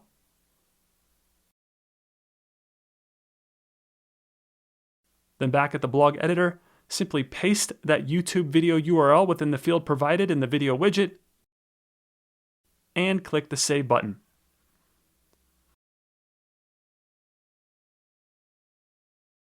And check that out, we now have a beautiful video embedded within the content. Awesome. Then I'm going to add some content below the video, so I'll just copy and paste some more dummy text. Then check this out. If you click your mouse and hold the button down on the hamburger icon within the right corner of the video, you can drag and drop this video anywhere within the blog content, giving you a ton of creative freedom in terms of where this video is located. This is an amazing feature that can save you a ton of time as you're writing and determining where things will be located in your post. This is so cool. Next, I want to show you how to create a hyperlink. This is a great way to link out to different web pages and content, and is a best practice among bloggers. So all we're basically doing is converting selected text to a link commonly referred to as a hyperlink. And all this means is that the text will be clickable and will link out to a desired web page or blog post. So all you're going to do is highlight the text that you want to hyperlink. Then I recommend making your hyperlinks bold so that they stand out. So click the B icon within the editing toolbar to make the font bold. Next, I recommend changing the color of the font so that it stands out even more from the rest of your text. So highlight it again, and from the editing toolbar, open the color swatch and pick the color you want to use. And I recommend using a color that's aligned with your overall color scheme. So I'll make mine purple. Now it's time to add a link to the text and make it a hyperlink. So click the link icon within the editing toolbar. Then go get the link you want to use. And for this example, since we're writing a blog post about wineries, and this particular section is about Wilson Creek Winery, I'm going to link to the Wilson Creek Winery website. So grab the URL of the page you want to link to, and back at the editor, make sure you have web selected, and paste the URL in the field provided. Then I always recommend having your hyperlinks open in a new tab if you're linking to an outside source. However, if you're linking to a page or post within your site, then have it open in the same tab. But since this is linking to the Wilson Creek Winery website, which is an outside source, I'll leave this box checked so that it opens in a new tab. Then click the Save button. And we now have our hyperlink. All right, moving on to our next section of content. So we'll add another heading. And this one will be Robert Renzoni Vineyards.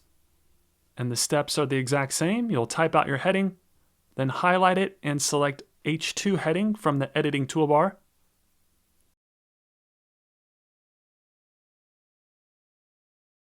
And don't forget to make it bold font. And we now have our second heading. Then I'm going to copy and paste some dummy text, but again, this is where you would want to start typing. And for this section, I'm going to add an image. So click the plus icon to open up the different elements. And this time select image. And this is pretty straightforward. Go ahead and click edit.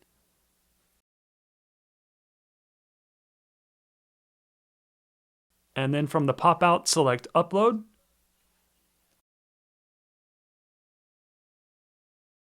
And find the image you want to use. And I'm going to be browsing my computer.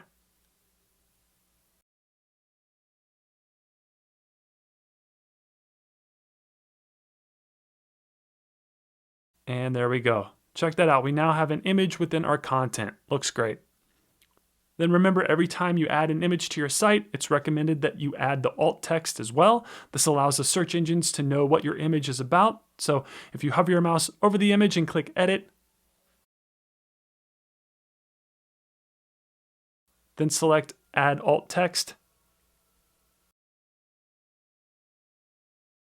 And within the field provided there, type out what you want the alt text to be and try to be as descriptive as possible and use keywords.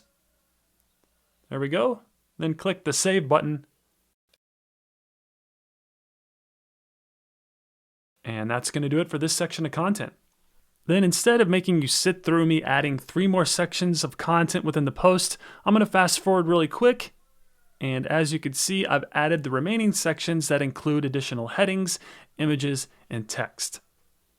Then I actually want to move the media so that it's directly below each heading, just so that the layout of the post is uniform. So remember, you can drag and drop the images and videos to easily relocate them within the text. This really comes in handy and saves you a ton of time, trust me.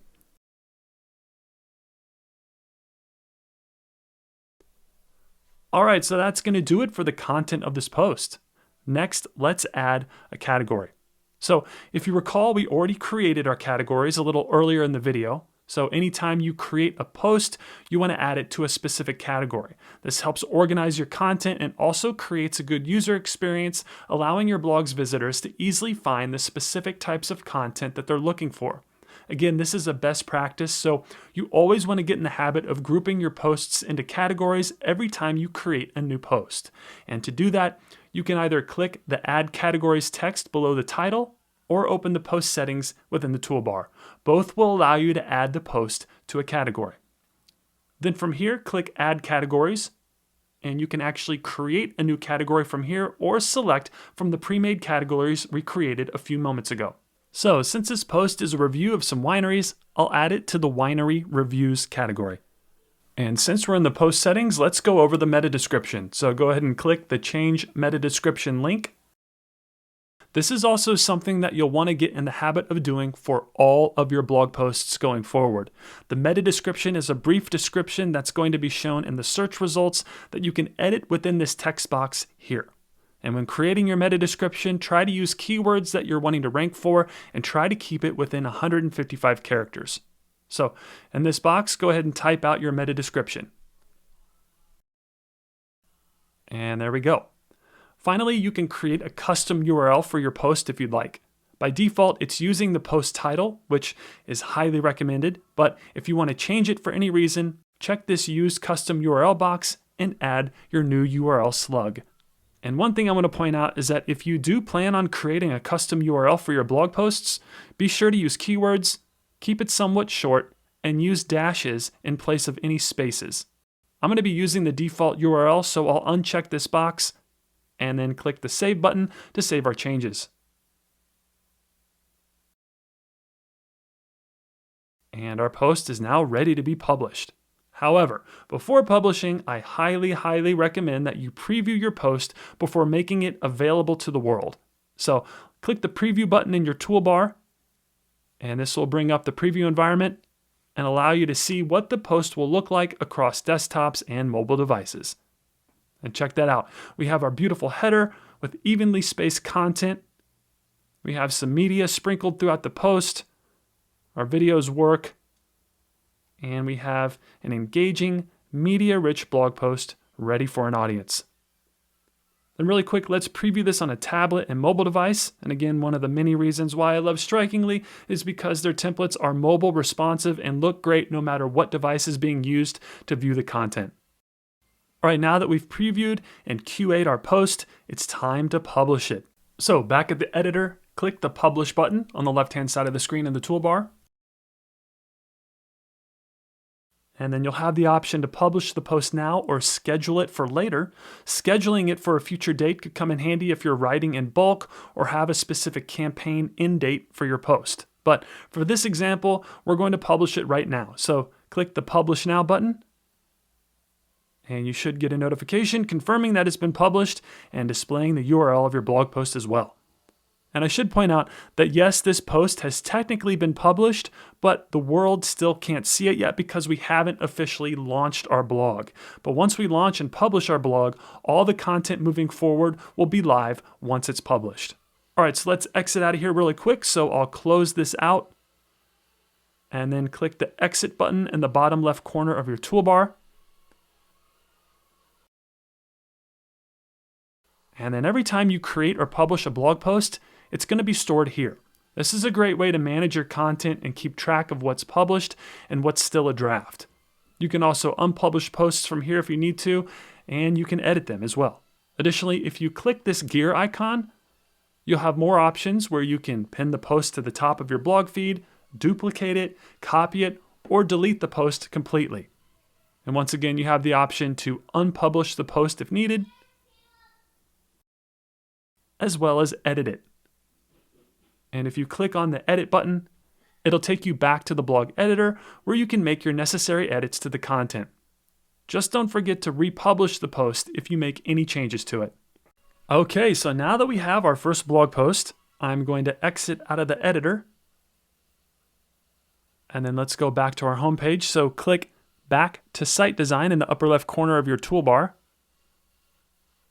And now anytime you publish a blog post, it will automatically be added to your blog feed. Then as you begin creating more blog posts, your blog feed will look like this. I currently have it set to show 3 blog posts in a grid layout, but Strikingly gives you a few different options when it comes to the layout of your blog feed. And if you click the Layout button in the upper right corner of the section, you can cycle through the different types of layouts and see which one works best for you and your blog. I honestly can't tell you how cool this is because typically with other blogging platforms, if you want to change the entire layout of your blog feed, that's going to be some extensive dev work and it will probably cost you a ton of time and money to implement. However, with these layouts, you can easily change the look and feel of your blog feed with a few clicks of the mouse. Then once again, pressing the gear icon will open up the layout widget. We have the ability to configure the layout, but also set the number of posts per page, and I currently have it set to 3, but you can change that here by clicking the drop down. And as you can see, changing it to 4 will show 4 posts in the blog feed instead of 3. Then below that, you have the option to show the categories tabs. This creates a menu above your blog feed displaying all of the categories that you've created. This is yet another way to organize your content and give your audience an easy way to navigate your site and help them find exactly what they're looking for. Next, you can adjust the padding above and below the feed if you want to as well. But you don't want the sections too close to one another, so I'm going to reset it. And finally, there's the customized option, and this gives you even more ways to configure your blog feed if you'd like. However, I like the original settings, so if you made any changes but you want to go back to the original state, just click the reset button, and that'll put everything back to normal. All right, so that's going to do it for the layout of the blog feed, so go ahead and click the Save button to save these changes. Then since we're in the editor, I am unable to click on these posts or buttons, so let's preview our work so I can show you what happens when you click the More Posts button. So in the bottom left corner of your toolbar, hover your mouse over Preview Site and click on Preview Site again.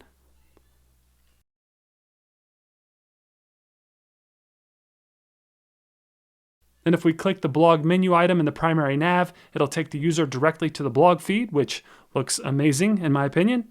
And then if you recall, we set it to only show 3 posts, but if you have additional posts, clicking the More Posts button will take the user to this other page that lists all of your published posts. This is giving your blog visitors yet another way to access all of your blog content. Okay, next, I want to show you an alternative option for displaying your blog feed. And if we fast forward really quick, you'll get a better idea of what that is. Now, this is totally optional, but another way to display your blog feed is to create a completely separate page that will house your blog. In this example, we're still going to keep the blog feed on the home page, but we're creating a separate page to display the blog posts as well. Again, you don't have to do this, but I just want to show you some options when it comes to the flexibility that the Strikingly web editor has to offer. So if you're okay with having your blog feed on your homepage, you can go ahead and skip this part of the tutorial. But right now, I'm going to show you how to create a separate blog page for your blog feed. So within your web editor toolbar on the left-hand side of the screen, click Add Another Page. And this will give you the ability to create a brand new and additional page for your blog. Free users can add up to 5 pages per site, but if you'd like to add more than 5 pages, you'll need to upgrade to a Pro plan in order to unlock those additional pages. And if you do plan to upgrade, I would greatly appreciate it if you would use my affiliate link to do so within the video description below. Alright, so for this example, we're only adding 1 page, so click the Continue and Add Up to 5 Pages button. And one thing I want to point out, and I'm not sure if this is a bug or something that just happens whenever you add a page, but all of my menu items disappeared in the primary nav. Again, I'm not sure why that happens, but it's an easy fix. So before we address our new page, let's fix the primary nav. So let me go to the About section. So I'm going to click About in the section list on the left-hand side of the screen. And then to add the menu item back, click the gear icon next to each section. And then recheck the box next to where it says Show in Navigation. And it has been re-added. Then I'm going to do the same thing for the My Mission section, so click the gear icon and then check the box next to where it says Show in Navigation. Perfect. Then since I'm creating a separate page for my blog feed, I'm going to link to that new page within the primary nav. So I'm not going to re-add the homepage blog feed in this example. If you're scratching your head right now, no worries. It'll make sense in a few moments. So next, let's create our new blog page. So on the left-hand side of the screen in your toolbar this time, click on where it says Manage. It'll be above the Pages section and we'll have a little gear icon next to it. This is where you'll manage all of your blog's pages, and it's where you can add a new page. So go ahead and click the Add New Page button. And then you'll be prompted to name the page. And since this is our blog, I'm going to title this Blog for obvious reasons. Then click the green arrow to save it. And our new page has been added to our primary nav. Next, let's add content to this page. So go ahead and visit it by clicking either the blog section in your toolbar or the blog menu item. And this will bring you to the new page. And it will be completely blank, but you can add a completely new section, which is what we're going to do right now. So to add a blog feed section to this page, click back to the design in the upper left corner of your toolbar. Then click the Add New Section button. And this is just like when we were adding new sections to our homepage. So find the simple blog section and select the one you want to use. And voila, we now have a separate blog page that displays our blog feed. How easy was that? Then just like before, you could cycle through the different blog layouts by clicking the Layout button in the upper right corner of the page, giving you yet another way to diversify your content and create a unique user experience for your audience. And I'm going to go with this layout. Then I want to add the categories menu to this blog feed. So if you click the gear icon within the Layout button, and check the box next to Show Categories tab, it will add the categories to the top of the blog feed, almost creating a secondary menu, giving your audience a way to easily navigate your blog content. Looks great. So let's just go ahead and save our changes by clicking the Save button.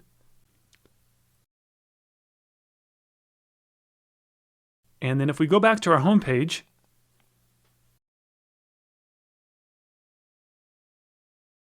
and let's scroll down a bit,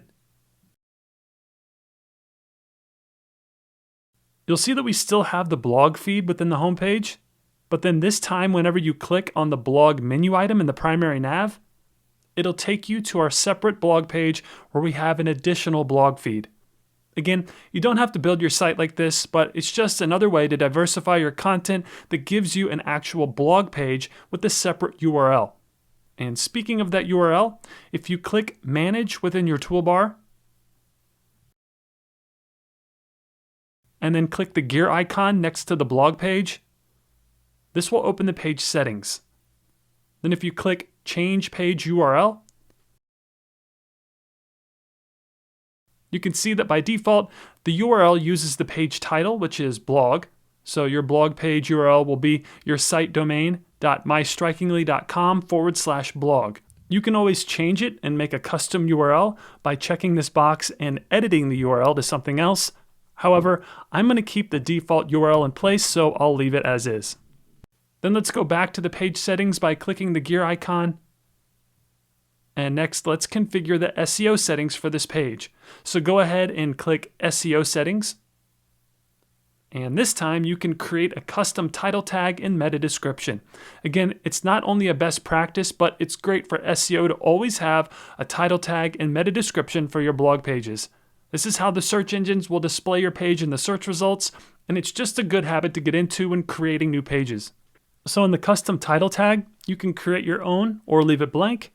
If you leave it blank, it'll use the title of the page followed by your site title. So just for the sake of this example, in the custom title tag field, I'm going to title this blog-Sandra's Wine Cellar.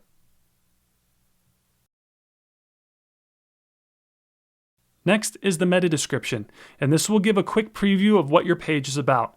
Remember to use keywords and try to keep it within 155 characters. And there we go. So let's click the Save button to save our changes. And we now have a standalone blog page. Nice work. All right, so let's go back to our homepage really quick. And then let's get back to our main site editor by clicking the Back to the Site Design button in the upper left corner of the toolbar. Okay, moving on. Next, let's configure your site's overall SEO.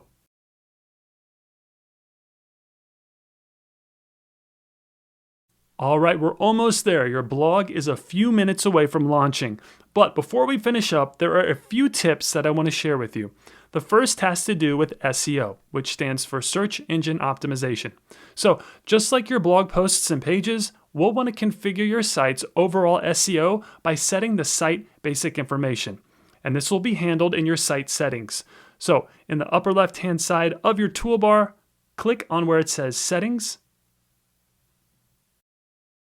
and then select Basic Info. And this is where we'll not only configure the basic information, but we'll be updating some important aspects of your blog when it comes to SEO. The first is the site title, category, and site description.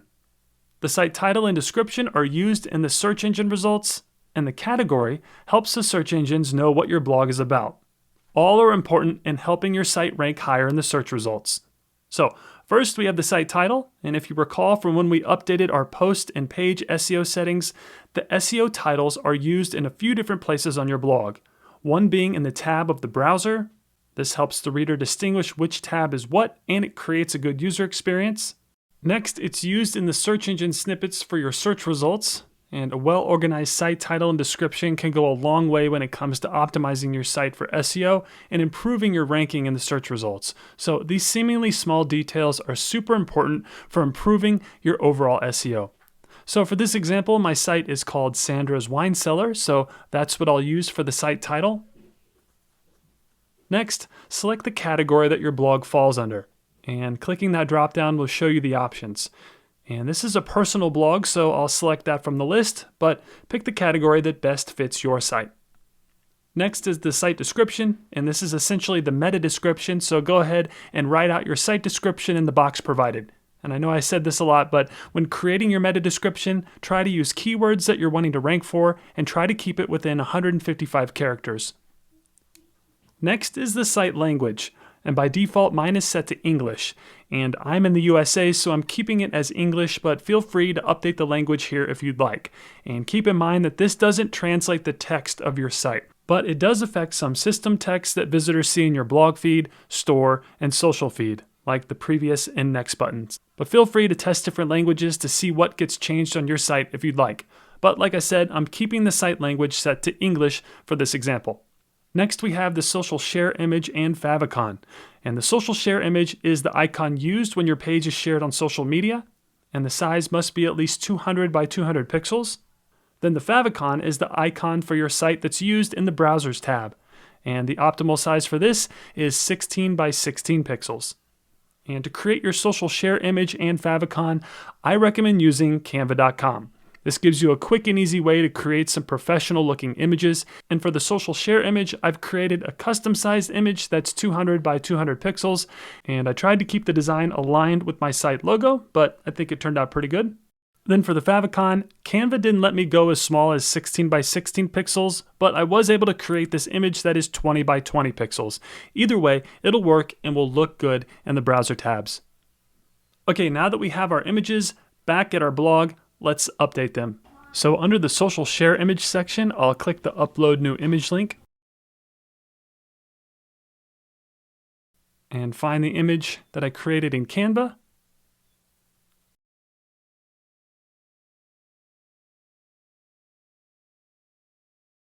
And there we go, looks great.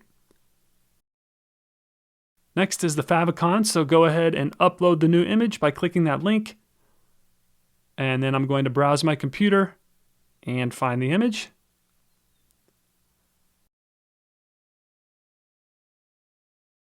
And we now have our favicon. Awesome. Finally, I recommend keeping this box checked. This will enable the Twitter card and will ensure that anytime your blog is shared on Twitter, you'll have a professional looking Twitter card that will display in the Twitter feed when shared by your audience.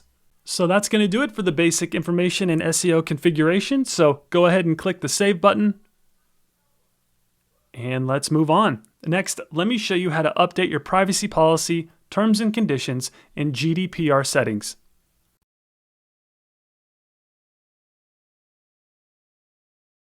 So the privacy and legal settings are an aspect of a blog that can sometimes get overlooked, but due to the always changing privacy and data landscape, it's extremely important that you have your privacy and legal settings squared away before launching your blog.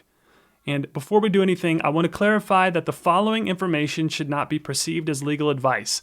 I am not a lawyer, and by no means should this tutorial be used as any type of legal consultation. I recommend that you reach out to a legal professional if you have any questions or concerns when it comes to how to move forward with your blog's privacy and legal settings. Alright, with that being said, Strikingly makes it super simple to get started. So first things first, let's access your privacy settings. And this will be done within your site settings. So go there if you aren't there already. Then open the Show Advanced dropdown and select Privacy and Legal. And this will open your privacy and legal settings where you'll have the ability to hide your site from the search engines. I don't recommend doing that, but you can do that here if you'd like. You also have the ability to password protect your site, but please note that this feature is only available for pro users, so you'll need to upgrade in order to access this feature. And finally, what we're most concerned with is that you can create and configure your privacy policy page, terms and conditions, cookie notification, and the GDPR compliance. So let's go over how to configure these settings. The first one is the terms and conditions. Now, since this is a personal blog, I'm not adding the terms and conditions. While most websites seem to have one, there's actually no legal requirement for defining your site's terms and conditions. Terms and conditions are not required by any state or federal laws, but having them is a best business practice.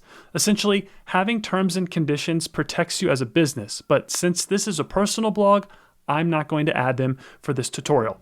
However, if you plan on turning this blog into a business or if you're selling products on your site, I recommend creating a terms and conditions. And the way you'll do that is the same way that you'd create a privacy policy page. So let's go over that really quick. So next is the privacy policy page. And this is actually required and is a necessity in today's digital world. And since we're collecting email addresses and we'll be tracking who visits our site, Many laws require you to include a privacy policy on your site that explains your data handling practices. Essentially, it protects your business and blog from legal issues and also helps you build your audience's trust. Finally, having a privacy policy page is good for SEO. Google is continually searching for trusted sites to use in their search results, and if you have these pages on your site, you'll be loved by the search engine bots and will have a better chance at having an improved position in the search engine results. Okay, so to create your privacy policy page, head over to freeprivacypolicy.com. This is a free site that lets you generate a free privacy policy page among many other types of legal documents. I'll put a link to this site in the video description below, but if you click on all free tools in the primary nav, you'll see everything that they have to offer, including the free privacy policy page, terms and conditions, and much, much more. But for this example, I'm only using the privacy policy generator. And for the sake of time, I'm not going to walk you through the entire process of creating this privacy policy page, but you'll click this and answer a few questions about your site, and then they'll generate a privacy policy page that you can use on your site. So back at Strikingly, the way this is handled is you'll check the box next to where it says Show Privacy Policy. And then within that text box, you'll add the content of your privacy policy page. So what you'll have to do is copy the text from the privacy policy generator and paste it here. I'm just using dummy text as a placeholder, but once you add the text from your privacy policy generator, this will create your privacy policy page, and we'll take a look at that in a few moments. Finally, we have the European Union cookie notification and GDPR compliance. And without getting into the weeds, if there is even a chance that people from the European Union will be visiting your site, you need to activate these two settings. Chances are that there will be people from the EU visiting your site, so I highly recommend checking these two boxes to stay legally compliant. Okay, so that's going to do it for the legal and privacy settings, so go ahead and click the Save button.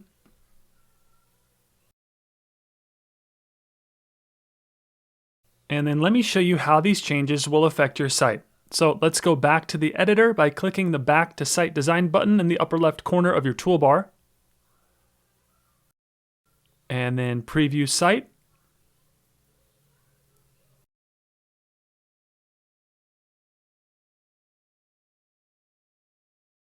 And the first thing you'll probably notice is the cookie pop-up in the bottom left corner of your site.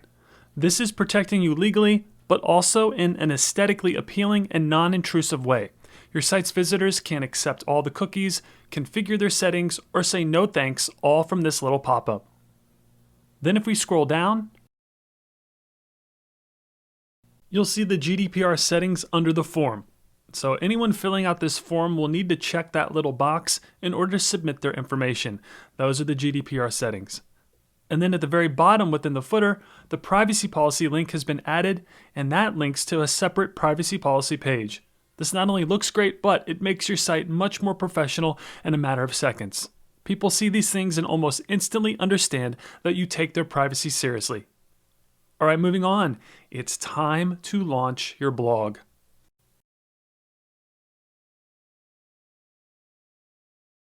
And here we are. It's finally time to launch your blog.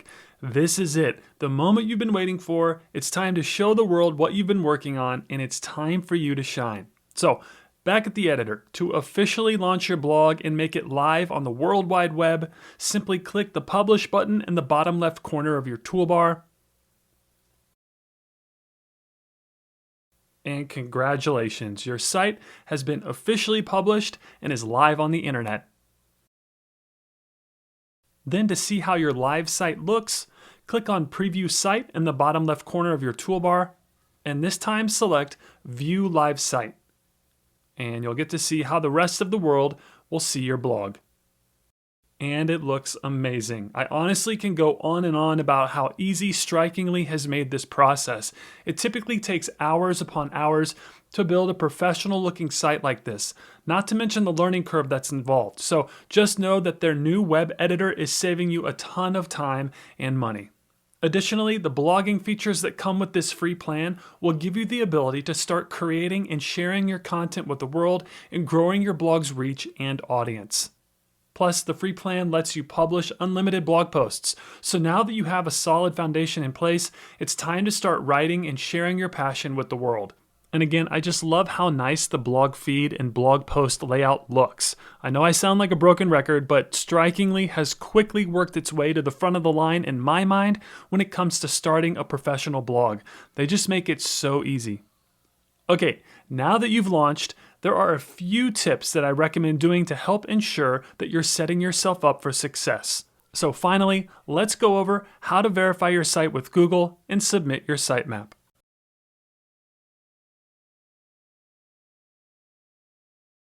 Okay, so the final two things we're going to do are somewhat technical, but they are extremely important if you want to be found on the search engines. And those two things are verifying your site with Google and submitting a sitemap. So first things first, let's access those settings in the back end of your site. So within your editor, open the settings in the upper left corner of your toolbar. Then open the Show Advanced dropdown. And this time select Services. And this will be where you can add your Google Analytics tracker and verify your site with Google.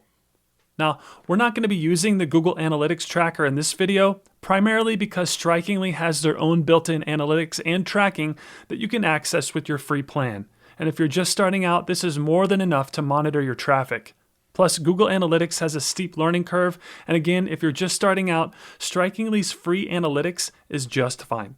So that leaves us with verifying your site with the Google Webmaster tool.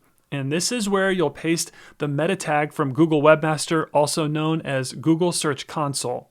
Now, before we go through the steps, I want to point out that Strikingly has an extremely helpful step-by-step guide that they've created that you can access by clicking on this link here. And again, Strikingly has laid out the exact steps that you'll need to take in order to verify and submit your sitemap to Google. Now, I'm going to walk you through those steps. However, I highly recommend that you use this guide whenever you're going through this process. They go into much greater detail and in-depth in terms of what you need to do in order for you to verify and submit your sitemap to Google. All right, the first step in the process is to set up your Search Console account. And if you're new to Google Search Console, it's basically tools and reports that help you measure your site's search traffic and performance. You can also fix issues there, and it makes your site shine in the Google search results. So bottom line, this is good for SEO. And I've included a link to the Search Console in the video description below, and clicking on that link will take you to the Search Console homepage, which is what you're looking at right now. And then go ahead and click the Start Now button to get started.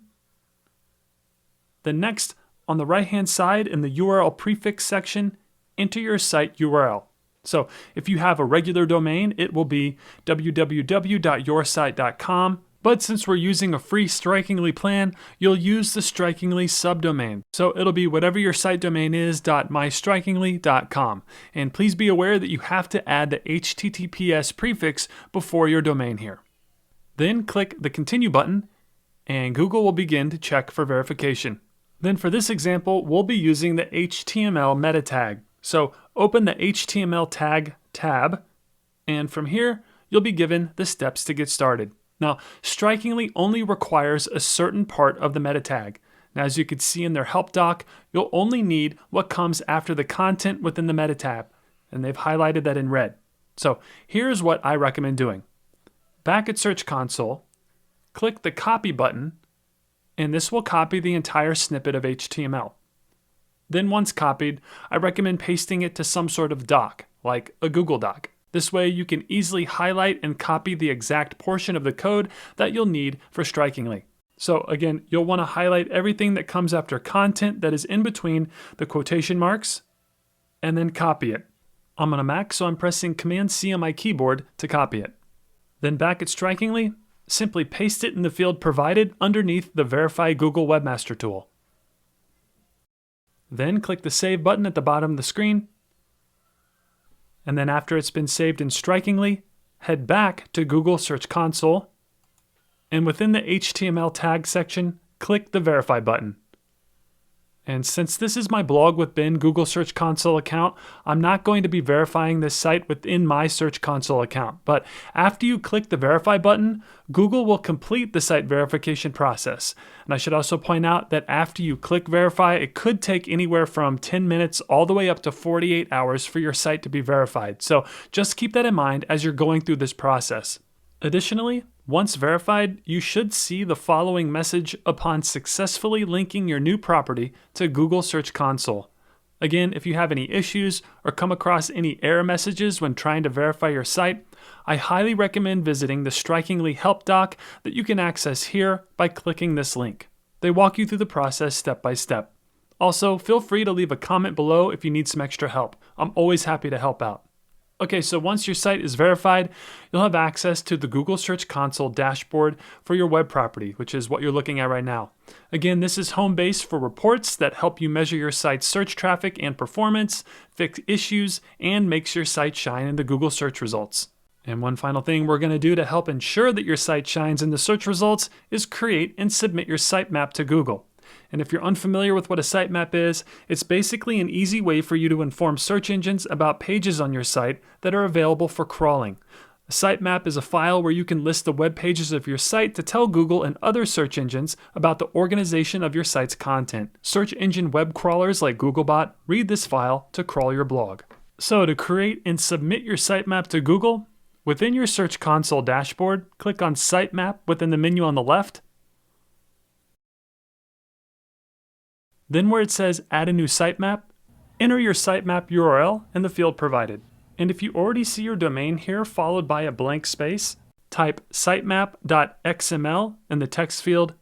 But if the field is completely blank, like it is in this example, type out your entire domain, followed with sitemap.xml. And click the Submit button. Then after a few moments, you should get a success message, and it'll be listed below in the submitted sitemaps. However, if you run into any issues, just visit Strikingly's help doc. They walk you through the process and through every scenario. You can also reach out to their customer support team by clicking on the question mark icon in the bottom right corner of your web editor. And finally, you can leave a comment below the video and I'd be happy to help out in any way I can. Alright, the last thing I want to show you is how to access the analytics and built-in tracking that comes with your free Strikingly plan. So within your site settings, click on Analytics. And this will show you things like unique visitors, where they're coming from, device used, and traffic sources. Again, this is more than enough to get started with analytics and to help you understand your blog's audience. And congratulations, your blog is now live and properly configured for success.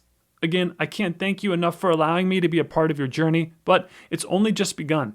Now it's time for you to create blog content and implement the lessons that you've learned in this video to begin to grow your brand, audience, and revenue. I wish you the best of luck with your new blog, and please don't hesitate to reach out if you have any questions or need some additional assistance with your blog. I'm always happy to help. So that's going to do it for this video. If you found it helpful, I'd greatly appreciate it if you would like, comment, share, and subscribe to the Blog with Ben YouTube channel. Also, now that you've started your blog, check out these two videos on email marketing and blog monetization. They'll help you grow your audience and earn a passive income with your blog. And as always, your support means a great deal to me and my family, and for that, I thank you. So with that being said, I'll see you in the next video, and thanks for watching.